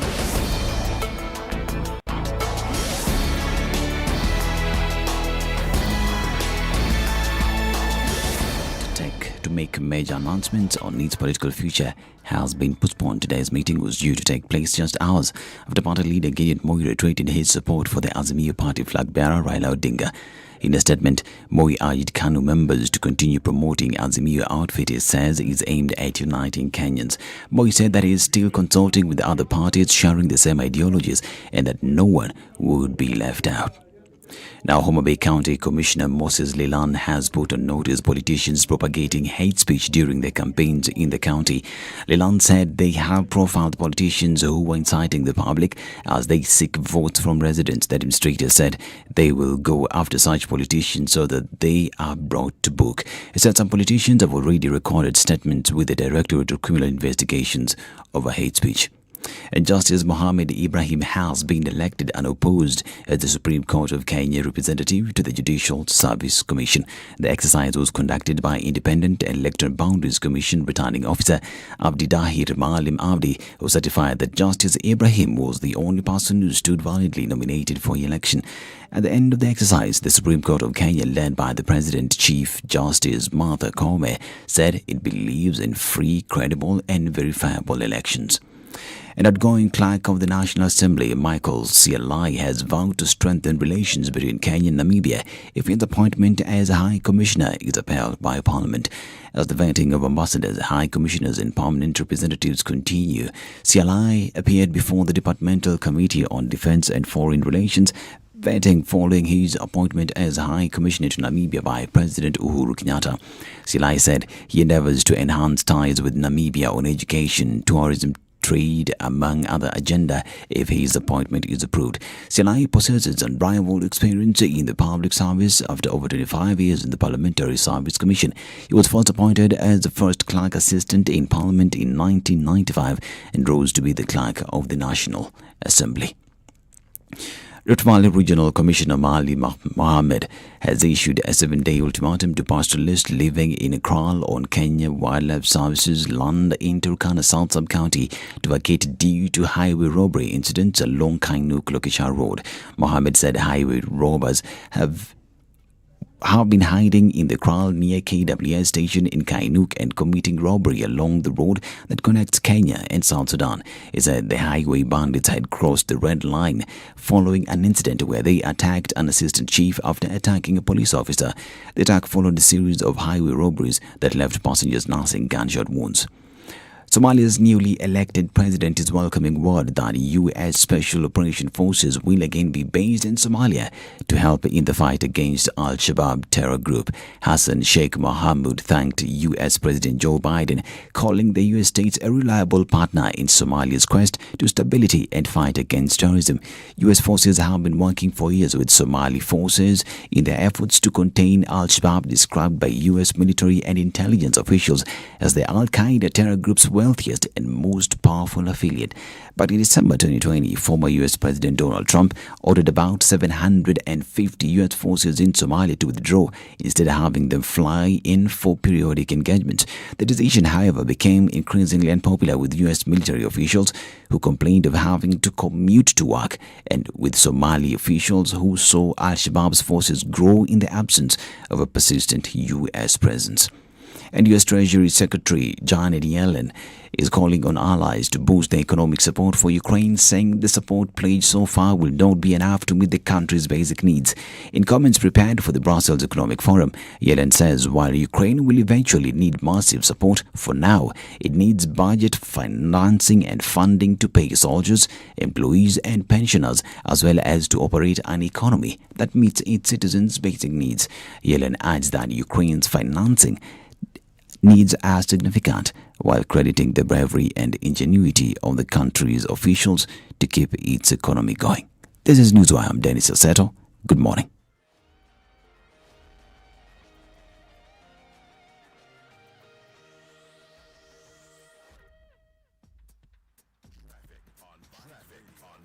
Radio. 94.4 Spice FM, Nairobi.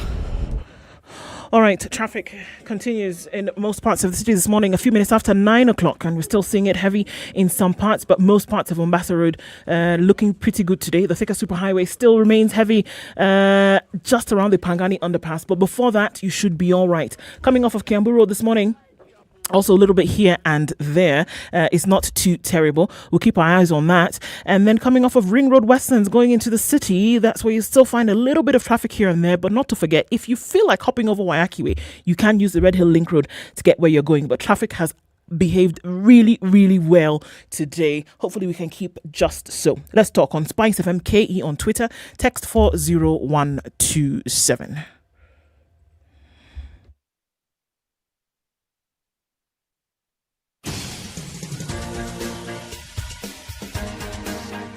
This is the Situation Room, the home of hard-hitting political commentary and penetrating insights about the state of the nation. This is a talk radio experience like no other. The Situation Room, a place for hard truths, debates, and elevated conversations. The Situation Room, witty, political, engaging, deep, controversial. In the room, we have E.T. Muga, researcher, academic, seasoned political observer, a fountain of wisdom in these politically uncertain times. Ndu Okoh, Nigerian by birth, Kenyan by choice, communications expert, Pan-Africanist, a truth seeker and believer in people power, and Eric Latiff, agent provocateur, the man in the chair, seasoned journalist, news hound, a man who believes in punching up, not down. This is the all right, a Situation few minutes Room, after 7 o'clock, 9 o'clock. day. It's 7 minutes after 9 o'clock. Is it Groundhog Day? Anyway, tune into Kenya's biggest conversation on SpiceFM 94.4 if you're in Nairobi. The live stream is on YouTube, on Facebook, and taking your comments on Twitter here. The conversation continues into the last hour of the show today, and we're going to switch things up just a little bit and have a conversation about how women are shaping up the political agenda in the country and a lot more. Our guest is already seated and is soothing her throat. But before we get to that, let's hear today's proverb, CT. And more so, I'd like to know what our guest thinks of the proverb from the Congo Republic. A portion that a man keeps for himself is usually not the smallest. There's more. Well, because Congo is still in those days that they believed men are the ones who have to women are properties and men are the owners. So you keep the portion and you'll decide who to give. And I would say that. But we are in a new dawn, a new day, where our mothers would share what is on the table and our fathers would say, this is for my daughter. Voila. Yes. Where men are even leaving property to said women. Yeah. Okay. And women are leaving property to men also.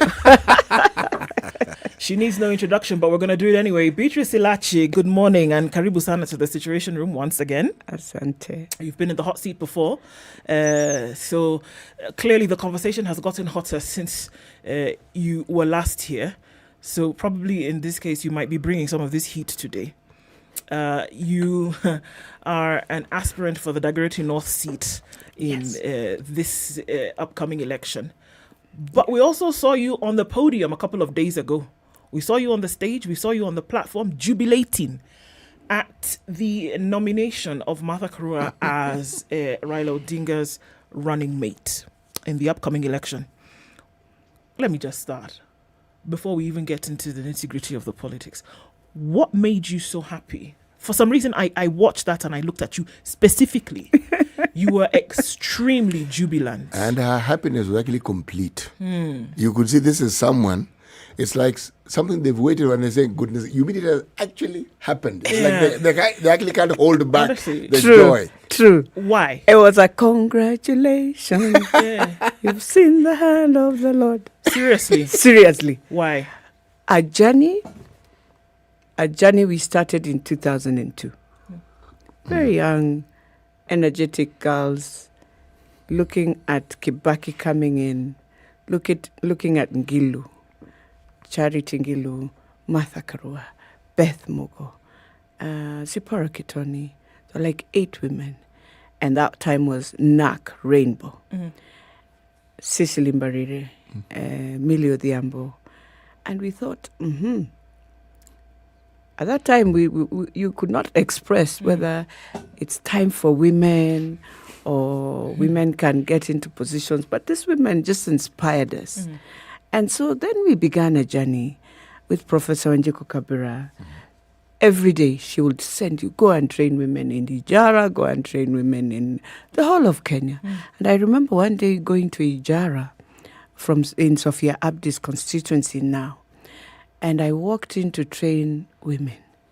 But then because of the culture, the women were separated and the men were separated. The women were supposed to come in the morning and leave so that the men now can come in.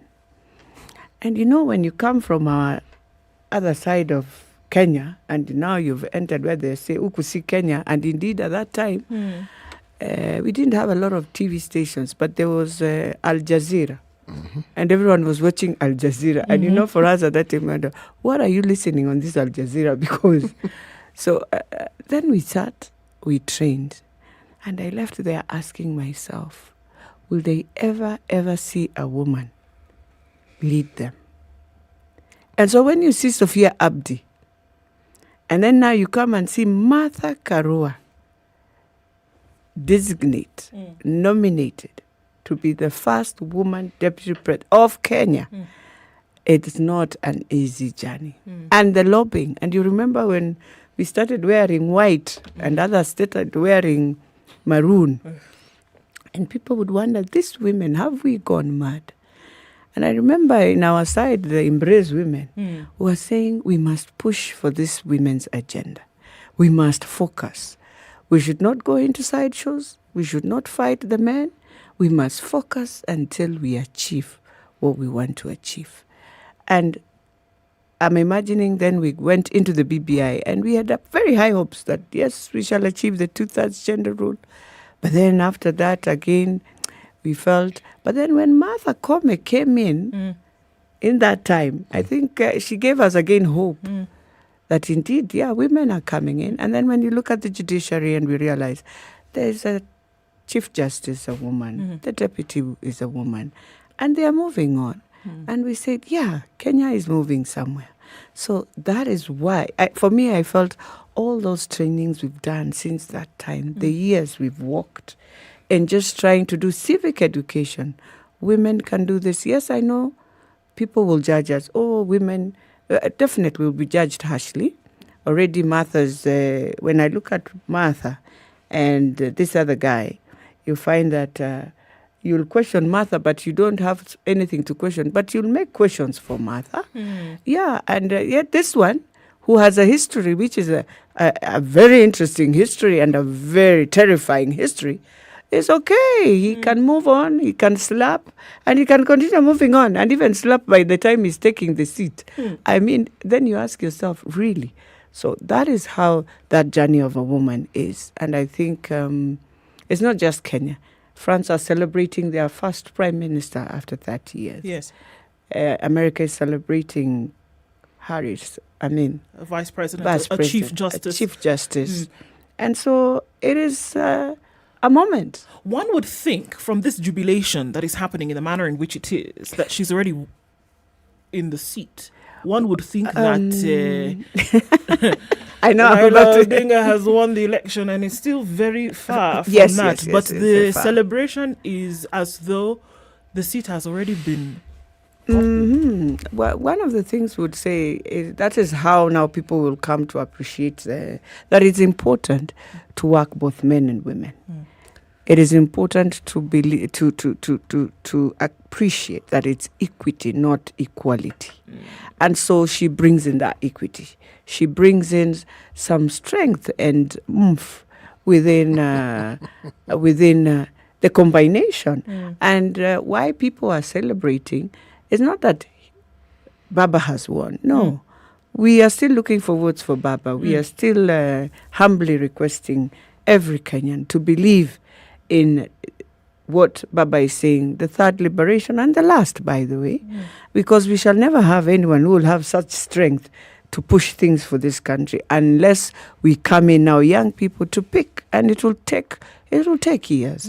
But then at the same time, celebrating just that joy of saying, it, regardless of everything, but at least he goes down in history that he looked and picked a woman.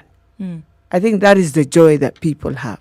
That you go under the history, under the archives, under the annals, that yes, this man, one day, wherever he will be, people will read and say, he's the man who recognized. And not just Martha. By the way, when you look at many of the women who have gone through Parliament and even nominated, was through him. Okay. The majority of them is through him. Beatrice, you know that things like this happen and then speculation is flying everywhere, in and out the window. Yes. One of the ones that has come through, and I'd like you to comment on that, is that he's done it just for that. He's done it so that folks can continue speaking for centuries to come that he made the decision to make a woman his running mate one. Not because he actually does feel that women can make a direct contribution or a probably much needed contribution to governance and leadership in this country. Where would you lie? I would say this. Between all the men who sit on the table, I've been in Jubilee, I'm now in ODM. I would tell you, the Right Honorable Raila Odinga appreciates women, listens to women. If he listens to the men today, he wouldn't be having Martha, I'll tell you. But the women, everyone just went, lobbied, told him this and this. But he listened to that voice. He listens to the softer voice. That one I'll tell you. I know the rest. They, in fact, when you sit, they wonder, and now what is this one doing? Because if they were listening to us, many of them today would not be in what they are in today. I'll tell you. It's not that we don't tell our leaders. We tell them. We tell them in a very open way. But they look at you and wonder, So what are you trying to say? And then they go on and move on what the men, and then they find themselves in hell completely. And for once, because you can imagine the pressure, His Excellency, the Right Honorable Head, pressure from everyone, even the men we were sitting with. If you try and explain why we need the woman, they say, no. This woman will give the Prime Minister a heart attack. I said, but the Prime Minister has gone through hell before us. He's gone into heart attacks. He's come out of the heart attacks and he has moved on. You are the one who can just go into heart attack and go. But him, he has resilient. He has... and they would wonder, so which vote is this? Even that morning, everyone still lobbying. No, we think. But thank God, on this one, I think he just said, on this one, I will listen to the voice of my mother. I will stand firm. And you'll see, it will change so many things. I think it also changes on how Kenyans would feel. Are we really serious about reforms? Are we really serious? We want to change this country because we have to be serious. We have to show there's that seriousness. And I think the good thing with Martha, people might think she's very assertive. Yes, she is. But she has some consistency of what she believes in. And I don't think Martha will sit there and you start now thinking how this can happen and this. And I think that's what the men were fearing. But it will protect. It will protect. Positions in power have this uncanny capacity and ability to actually change people. Martha was at the forefront, as you say, of one of these great revolutionary and life-changing movements that this country had towards multipartyism. Okay. Now, then the Kibaki government came in. A side of Martha that had previously not been seen was seen. There are those who will argue it was a good thing. She took a position. You may not like it, but she took a position. Yes. And when things didn't work out, presumably in the way that they had agreed they would work out, she walked out. Yes. Okay. So that's somebody who has position, takes it, and moves along with it. But again, when you talk about change and you talk about what positions do to people, it's a discussion we've had with regards to our esteemed members of parliament, who many will swear are one person before they go into power. And you say, but this person was not like this. Yes. And then they get into power, and suddenly you're thinking, where did that person whom I knew go to? Because when they lose their position, usually, they then get back to factory settings. And you recognize the person again and say, yes. This is the person I used to know. Yes. Then there are those who said that money and power only magnifies who you actually are. Yes. What do you think? Well, I'll say this, and these are some of the things I think a few of us have learned as we move on. That 2013, you come in, you become a senator, and you move on.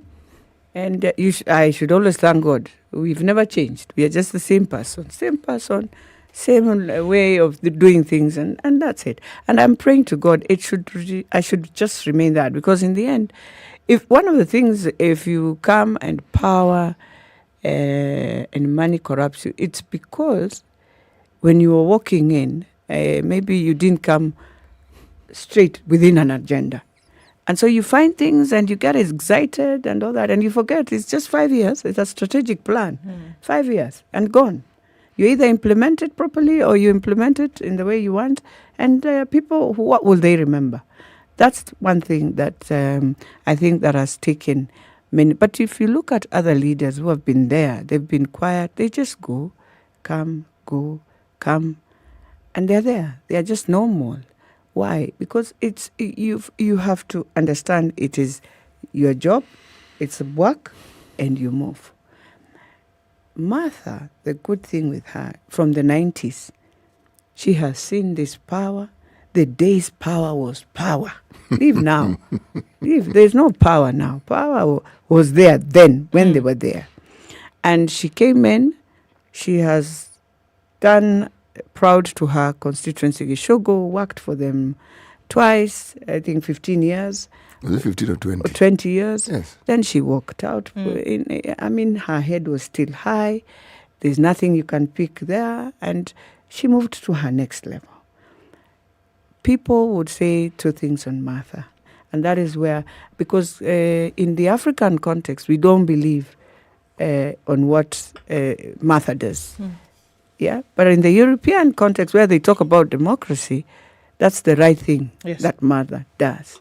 That when you feel, you resign. And I can see in Europe, it's not just, it's very, very small things by the way of integrity. Oh, yes, I was watching. A kettle was left in an office. Yes. And it moved to the new office and went with the kettle and says, okay. That's it. Yeah. It would seem as if I said kettle. Let me resign. Yeah.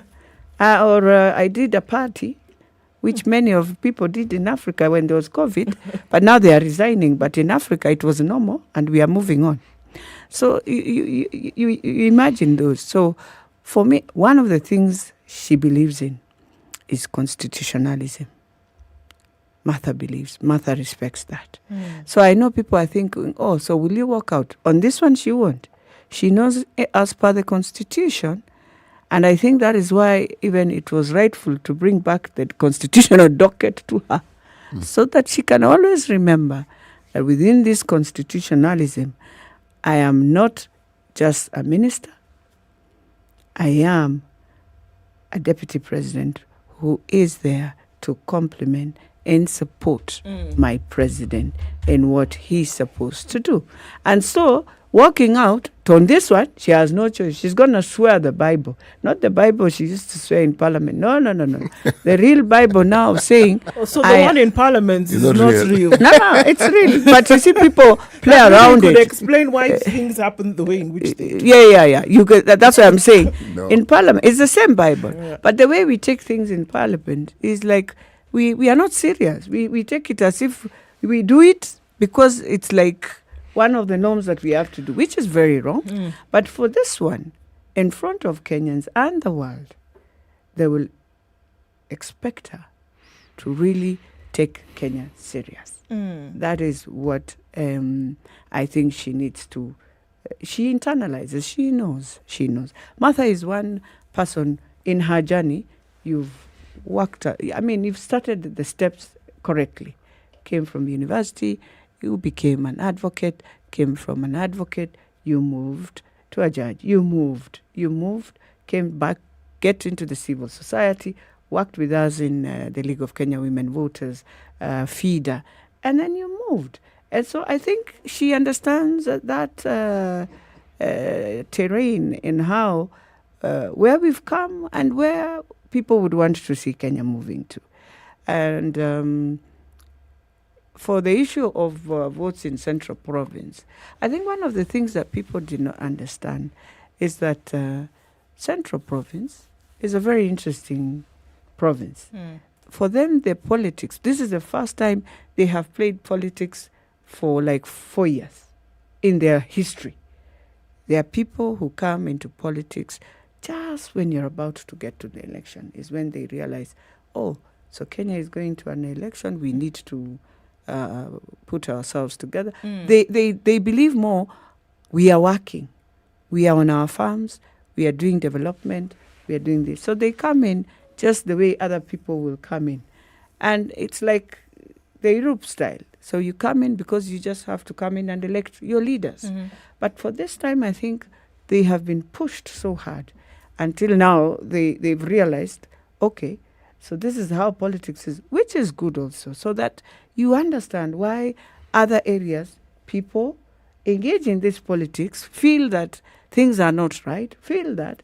I think it is also a good lesson where you learn, why is it that that area, that region, people just engage in politics? I think they've come to feel it. And now they will appreciate going forward that politics, you must engage for it to be good politics to bring you the development that you want. And so for Martha, was not just coming in. I don't think the Prime Minister just took Martha because of votes.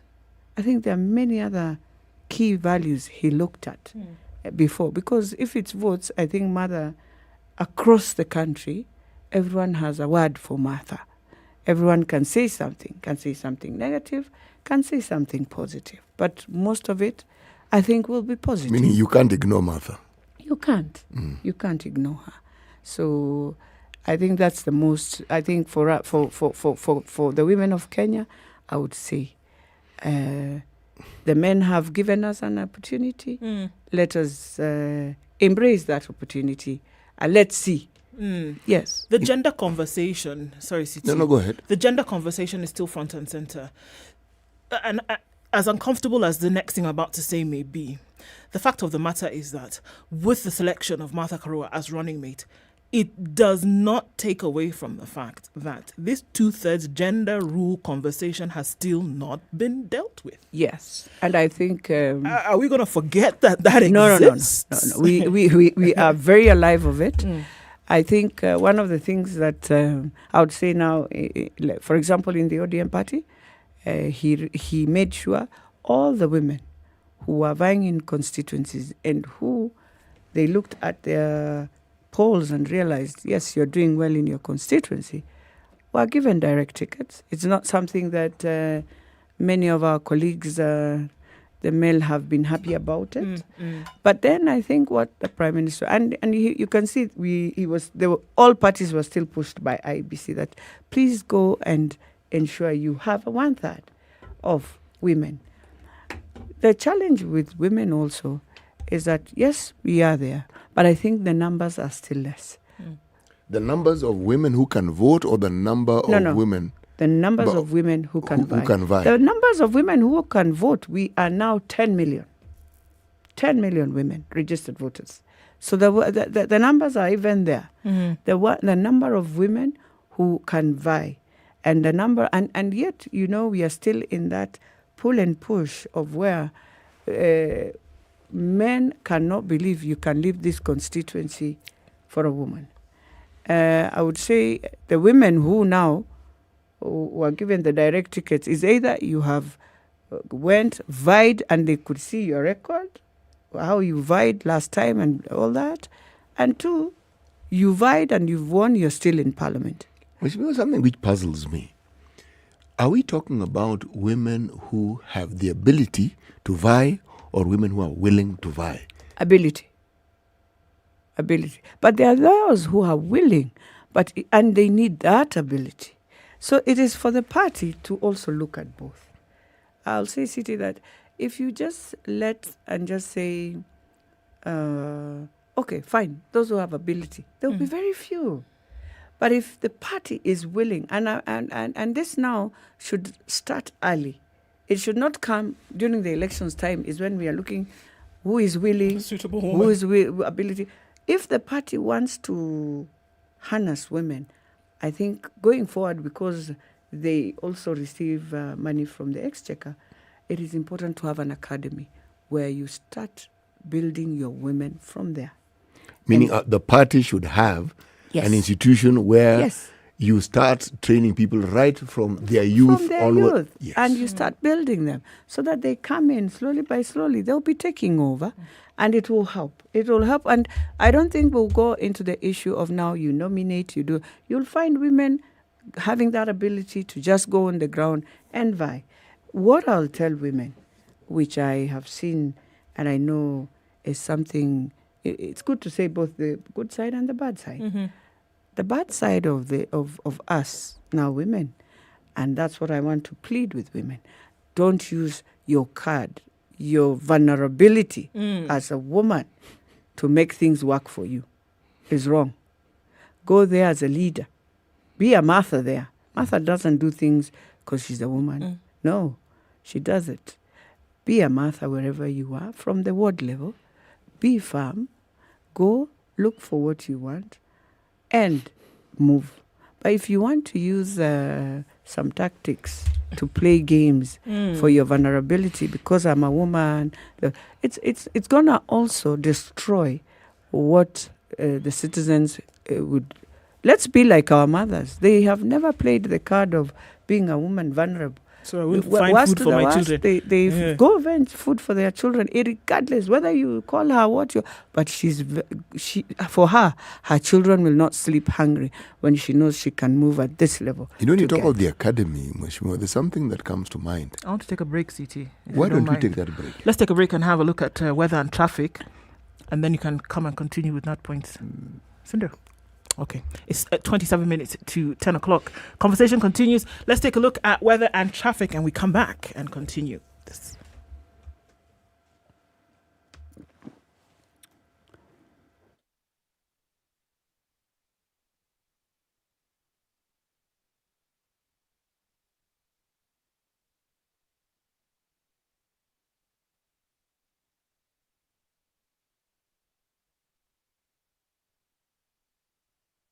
The following takes place between 6 a.m.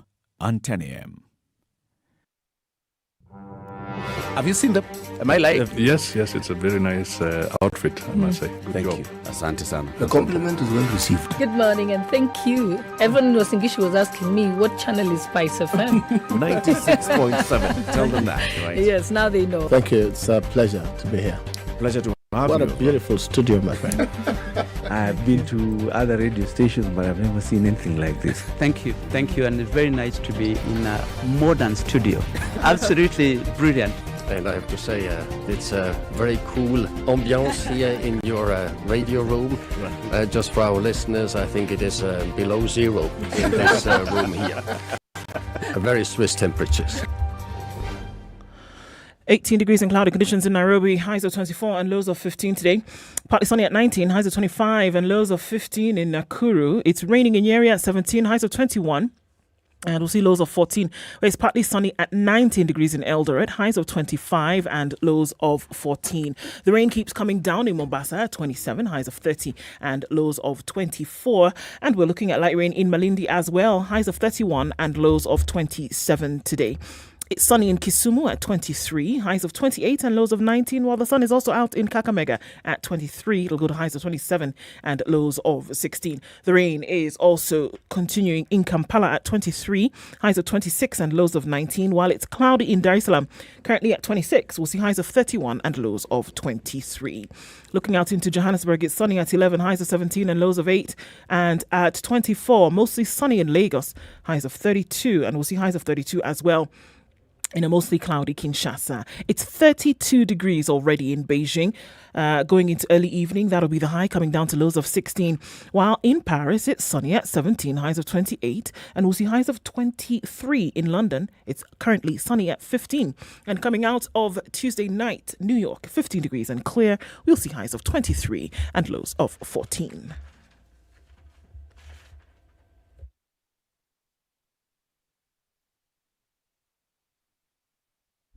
Classic soul, R&B, smooth jazz, neo soul, and all right, so coming out of traffic hour, that is the truth. Today has not been too bad in terms of traffic. Hopefully the hours get better as we go along. Coming off the Thika Superhighway has looked really, really good today, so that hasn't been too much of an issue.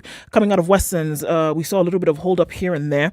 I think where we get the most action this morning is on Uhuru Highway and trying to get into the city via Haile Selassie and then through to the CBD, out into Westlands, not too painful at the moment. So that should be all right, at least for now. Coming off Ngong Road and then getting into the city as well looks pretty good. Valley Road then through, that is really all right. Okay, so through the day, through this morning, talk to us on SpiceFM KE on Twitter, text on 40127. But before you run away, got to tell you that coming in from the 24th of May, have to remember that certain stops will take place according to the NMS services, that you will get off at Green Park and you will board from Green Park because they're going to another phase of this testing for the terminus. Okay, more details coming up in the coming days. Let's talk again. SpiceFM on KE and text 40127.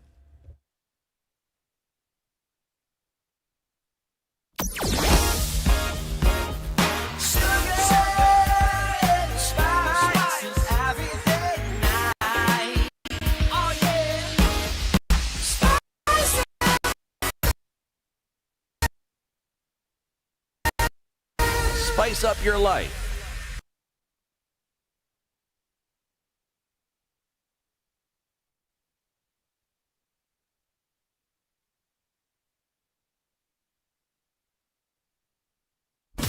Classic soul, R&B, smooth jazz, neo soul, and nostalgic ballads. Make some noise. Yeah. You're listening to Spice FM.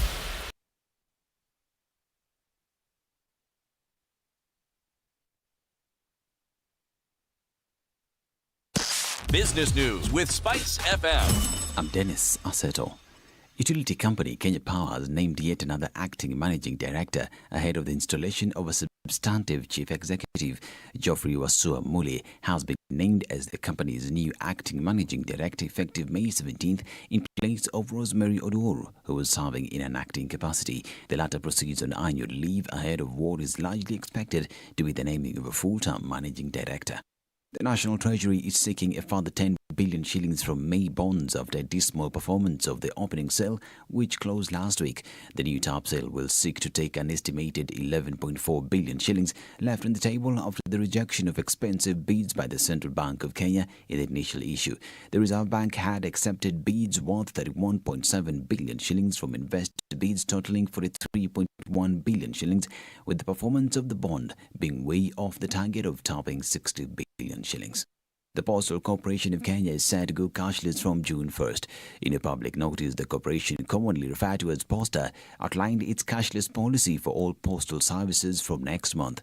Posta money orders and agency services will, however, be exempted from the cashless policy. And Standard Chartered Bank has released its results for the quarter ended 31st March 2022. Chief Executive Officer Kariuki Ngari said that the first quarter performance was strong despite volatile and challenging market conditions. Profit before tax grew 16% year-on-year with strong underlying business momentum. Income increased by 5% with a strong performance in the net interest income, financial markets and wealth management. Expenses increased 9% mainly due to digital investments as the lender continues to transform how it serves its clients. For Spice Business, I'm Dennis Aseto. Spice FM Business.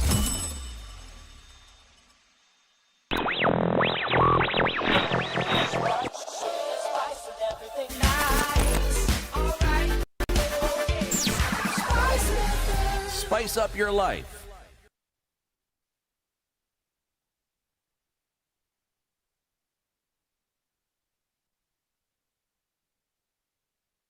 At 20 minutes to 10 o'clock, Kenya's biggest conversation continues.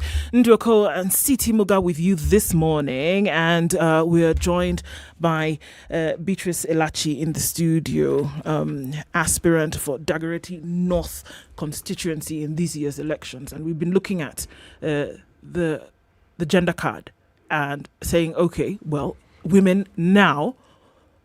So this is a question, and I know Siti has a couple. Are we now saying that women are shaping the political agenda because of this announcement? Or have women not been shaping an agenda before?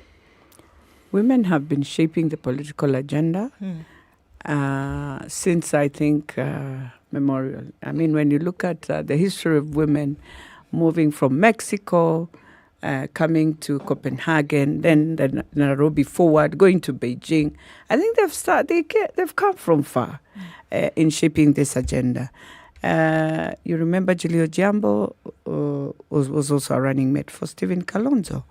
And so in Parliament, you remember very well, we had strong women who took even now, who have been CSS, and they've been shaping that agenda. The main now agenda is how do you shape the agenda of women both from the grassroots so that you don't have a gap. Mm-hmm. And I think now that this is now what now brings every woman on board. Mm-hmm. Every woman now feels, oh, yeah. And you go to the grassroots, by the way, you feel women were calling. Oh, the women from Turkana, a woman, Lorna, called me and she said, now is when we have started the journey for Kenya. So I asked her, Lorna, and in Kiswahili, she said... Is this somebody you knew?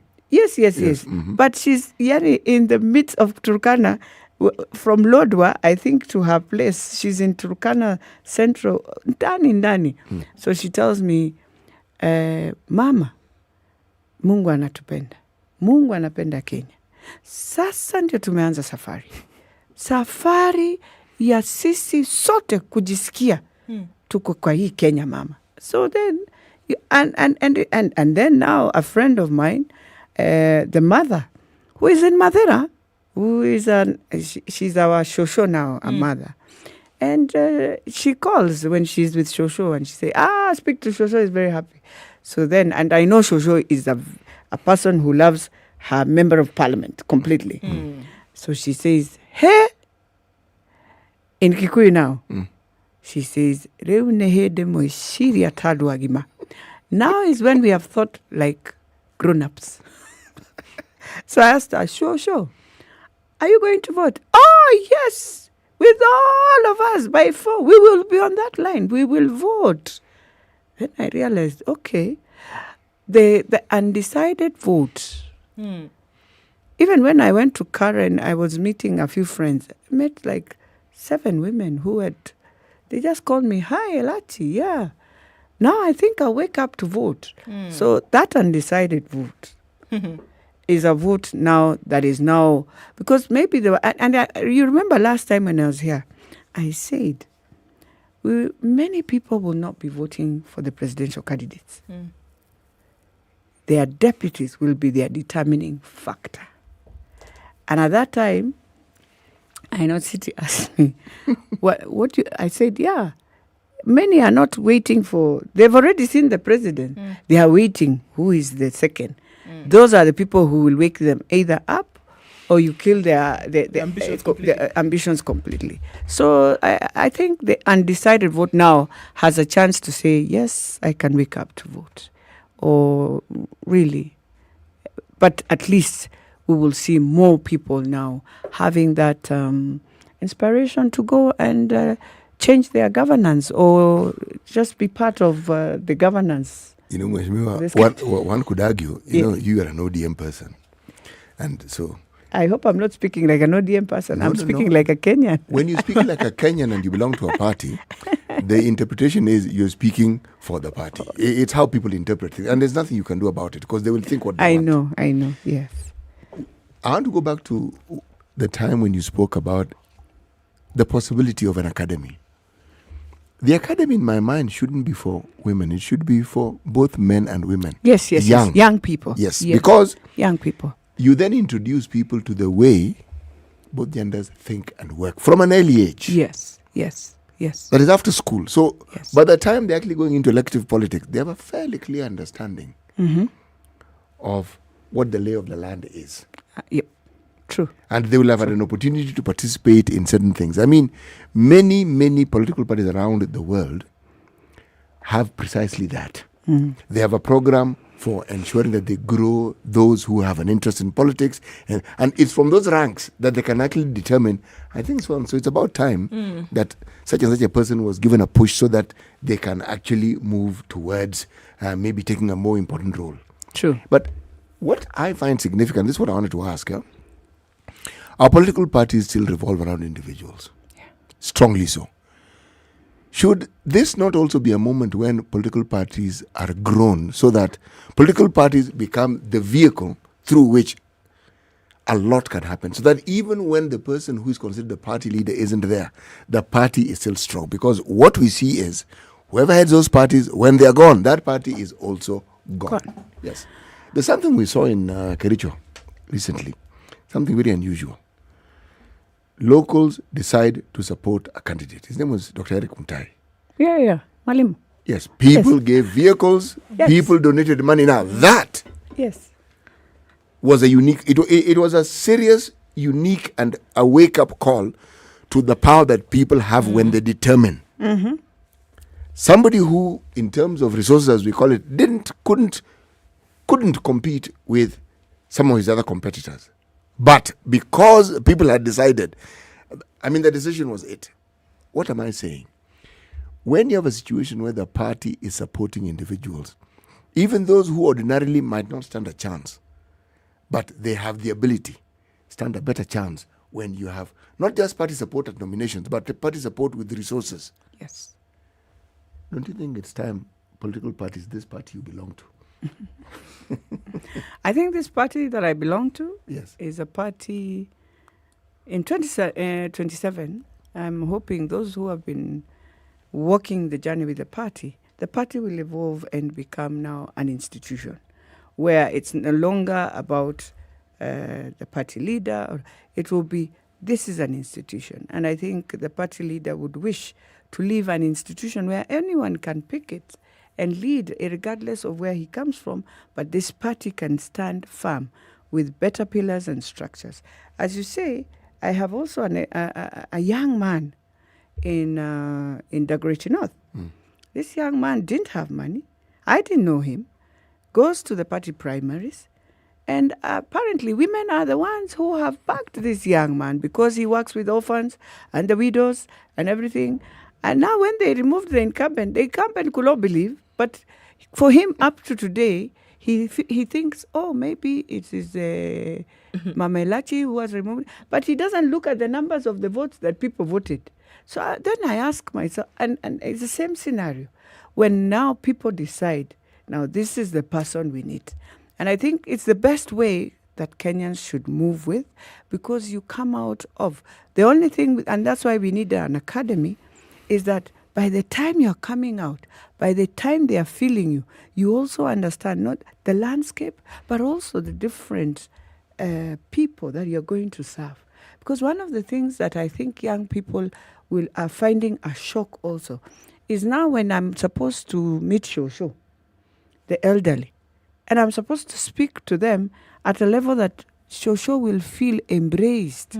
Shosho is not supposed to be taken, our elderly parents are not supposed to be taken so much in a hurry. You're in a hurry. And so all those things, we need to start training. We need to start training people to understand. Go into a party and be loyal to a party. Because in Europe, people don't do primaries. In the US, you don't do primaries. It's from this academy that people pick you and throw you to their caucus. And they feel, yes, you'll be their leader. So primaries also, and you've realized for the first time when we didn't do so much primaries, you reduce the conflict of how people fight. But then, because of people also not understanding, and it is time also, people must invest in these parties. You want to be a member of this party, invest in the party.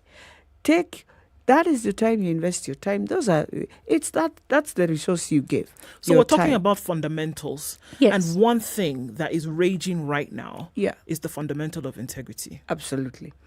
So, and the EACC boss and his counterparts at the ODPP are saying a lot right now and saying, you know what, we're calling on Kenyans. Please, you guys should vote in people who are going to come in and make laws. Again, fundamentals. Who are going to make laws about how we can then fight this thing called corruption. Today, your colleagues, Beatrice, people who want to be leaders tomorrow, some of them have a stain on the record. You said, we just talked about it a few minutes ago and said somebody's going to resign because they threw a party, and should they have been throwing a party during lockdown? They're resigning over that.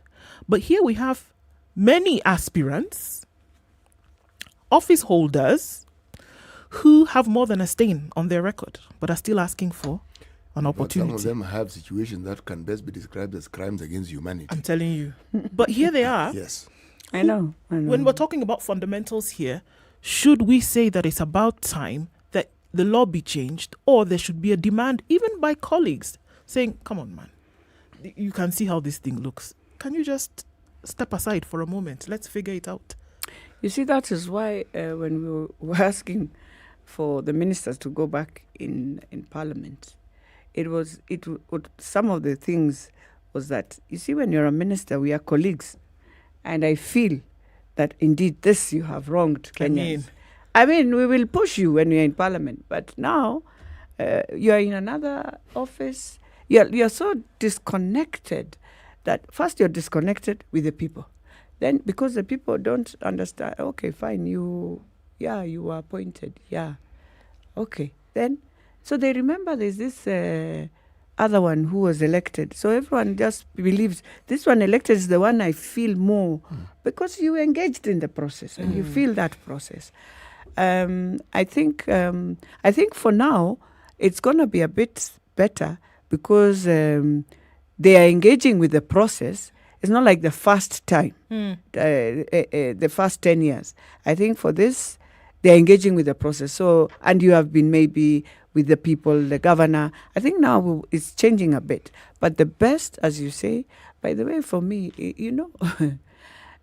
but that is why also, and I'm not saying in a bad way to even the judiciary, they have to also have, I don't know, even the judges. It's good to go back just for a small training at the government school to relook at the policies, because I think after we engaged into this new constitution, there was need of all of us to just go back and understand how do you come back and work together, government, the three arms together.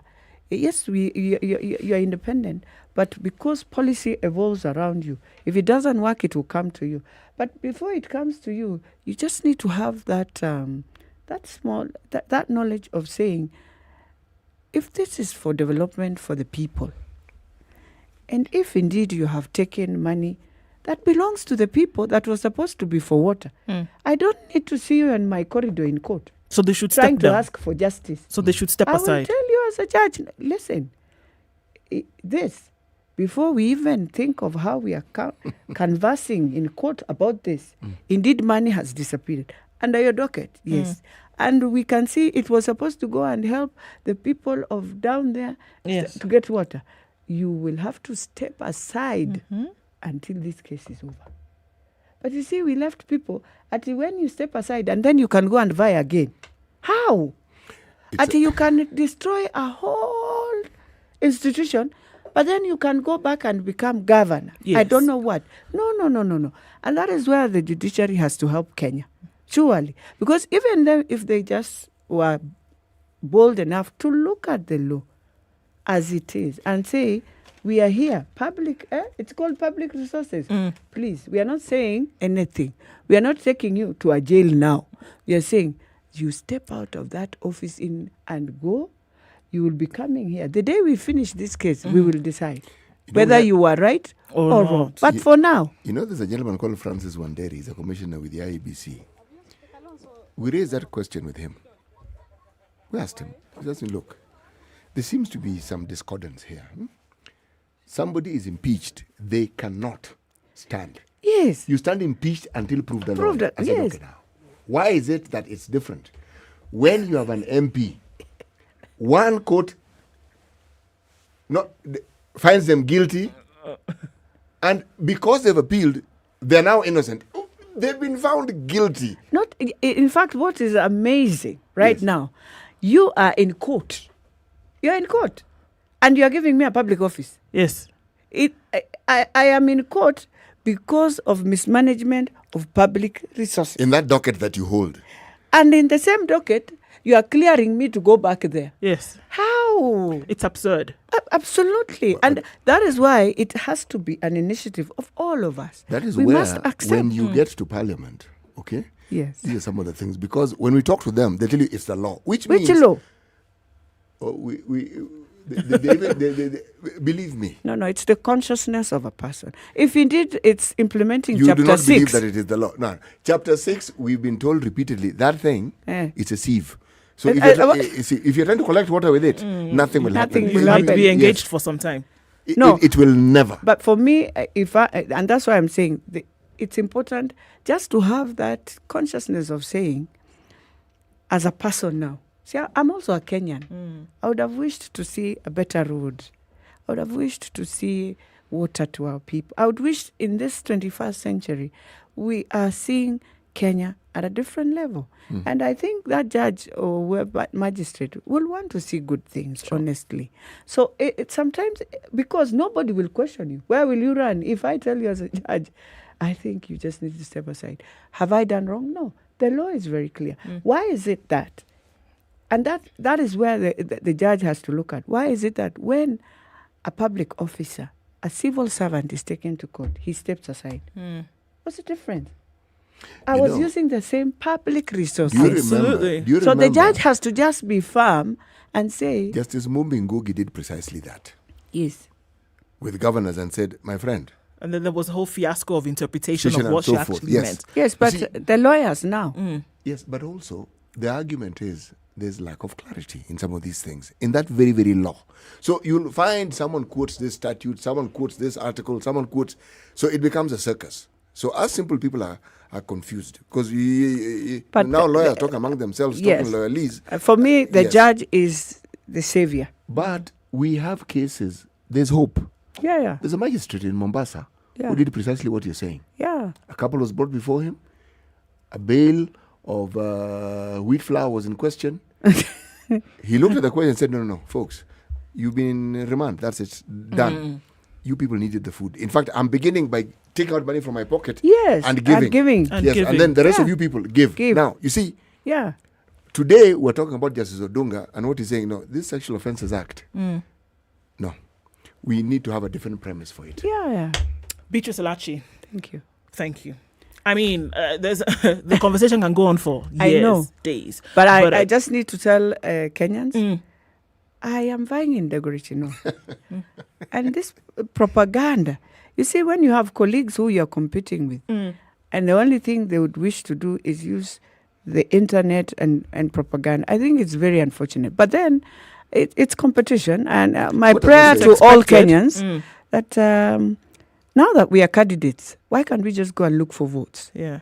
And stop using so much propaganda, confusing Kenyans. And by the way, Kenyans call you and they say, then you wonder, I've already gotten a nomination certificate that reads you are vying here. You can't change. Where are you getting this other one? I don't know. But I just want to say in Nairobi, I think it's important to just say Igathe and Kaloki, our governor and our deputy governor. Thank you. We are going to support them. Asante Sana for that. The conversations continue tomorrow morning at 6 o'clock. Thank you for keeping it the Situation Room this morning. It is now 10 o'clock. Oh, my.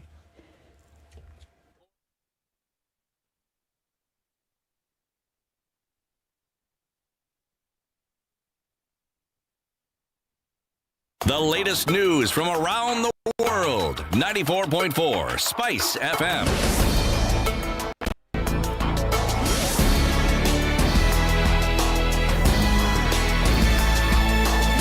This is Newswire. I'm Dennis Aseto. The Great North constituency aspirant and former Nairobi Speaker Beatrice Alachi said that Martha Karua's nomination to be Raila Odinga's running mate is a turning point for Kenya's politics and an opportunity for women to see that they can be part of leadership. In an interview with SpiceFM, she said that the fight for women's representation, especially in the political circles, and that all is not lost. A journey we started in 2002. Very young, energetic girls looking at Kibaki coming in, looking at Gila, Martha Karua, Beth Muga, Zipporah Kitoni, like 8 women. And that time was NAC, Rainbow, Cecily Mbarire, Millie Odhiambo. And we thought, at that time, you could not express whether it's time for women or women can get into positions. But these women just inspired us. And then now you come and see Martha Karua nominated to be the first woman deputy president of Kenya. It's not an easy journey. She added that while they are aware that a lot needs to be done, all is not lost, and that the journey continues. Women can do this. Yes, I know people will judge us. Oh, women definitely will be judged harshly. Already Martha's, when I look at Martha and this other guy, you find that you'll question Martha, but you don't have anything to question. But you'll make questions for Martha. Yeah, and yet this one, who has a history, which is a very interesting history and a very terrifying history.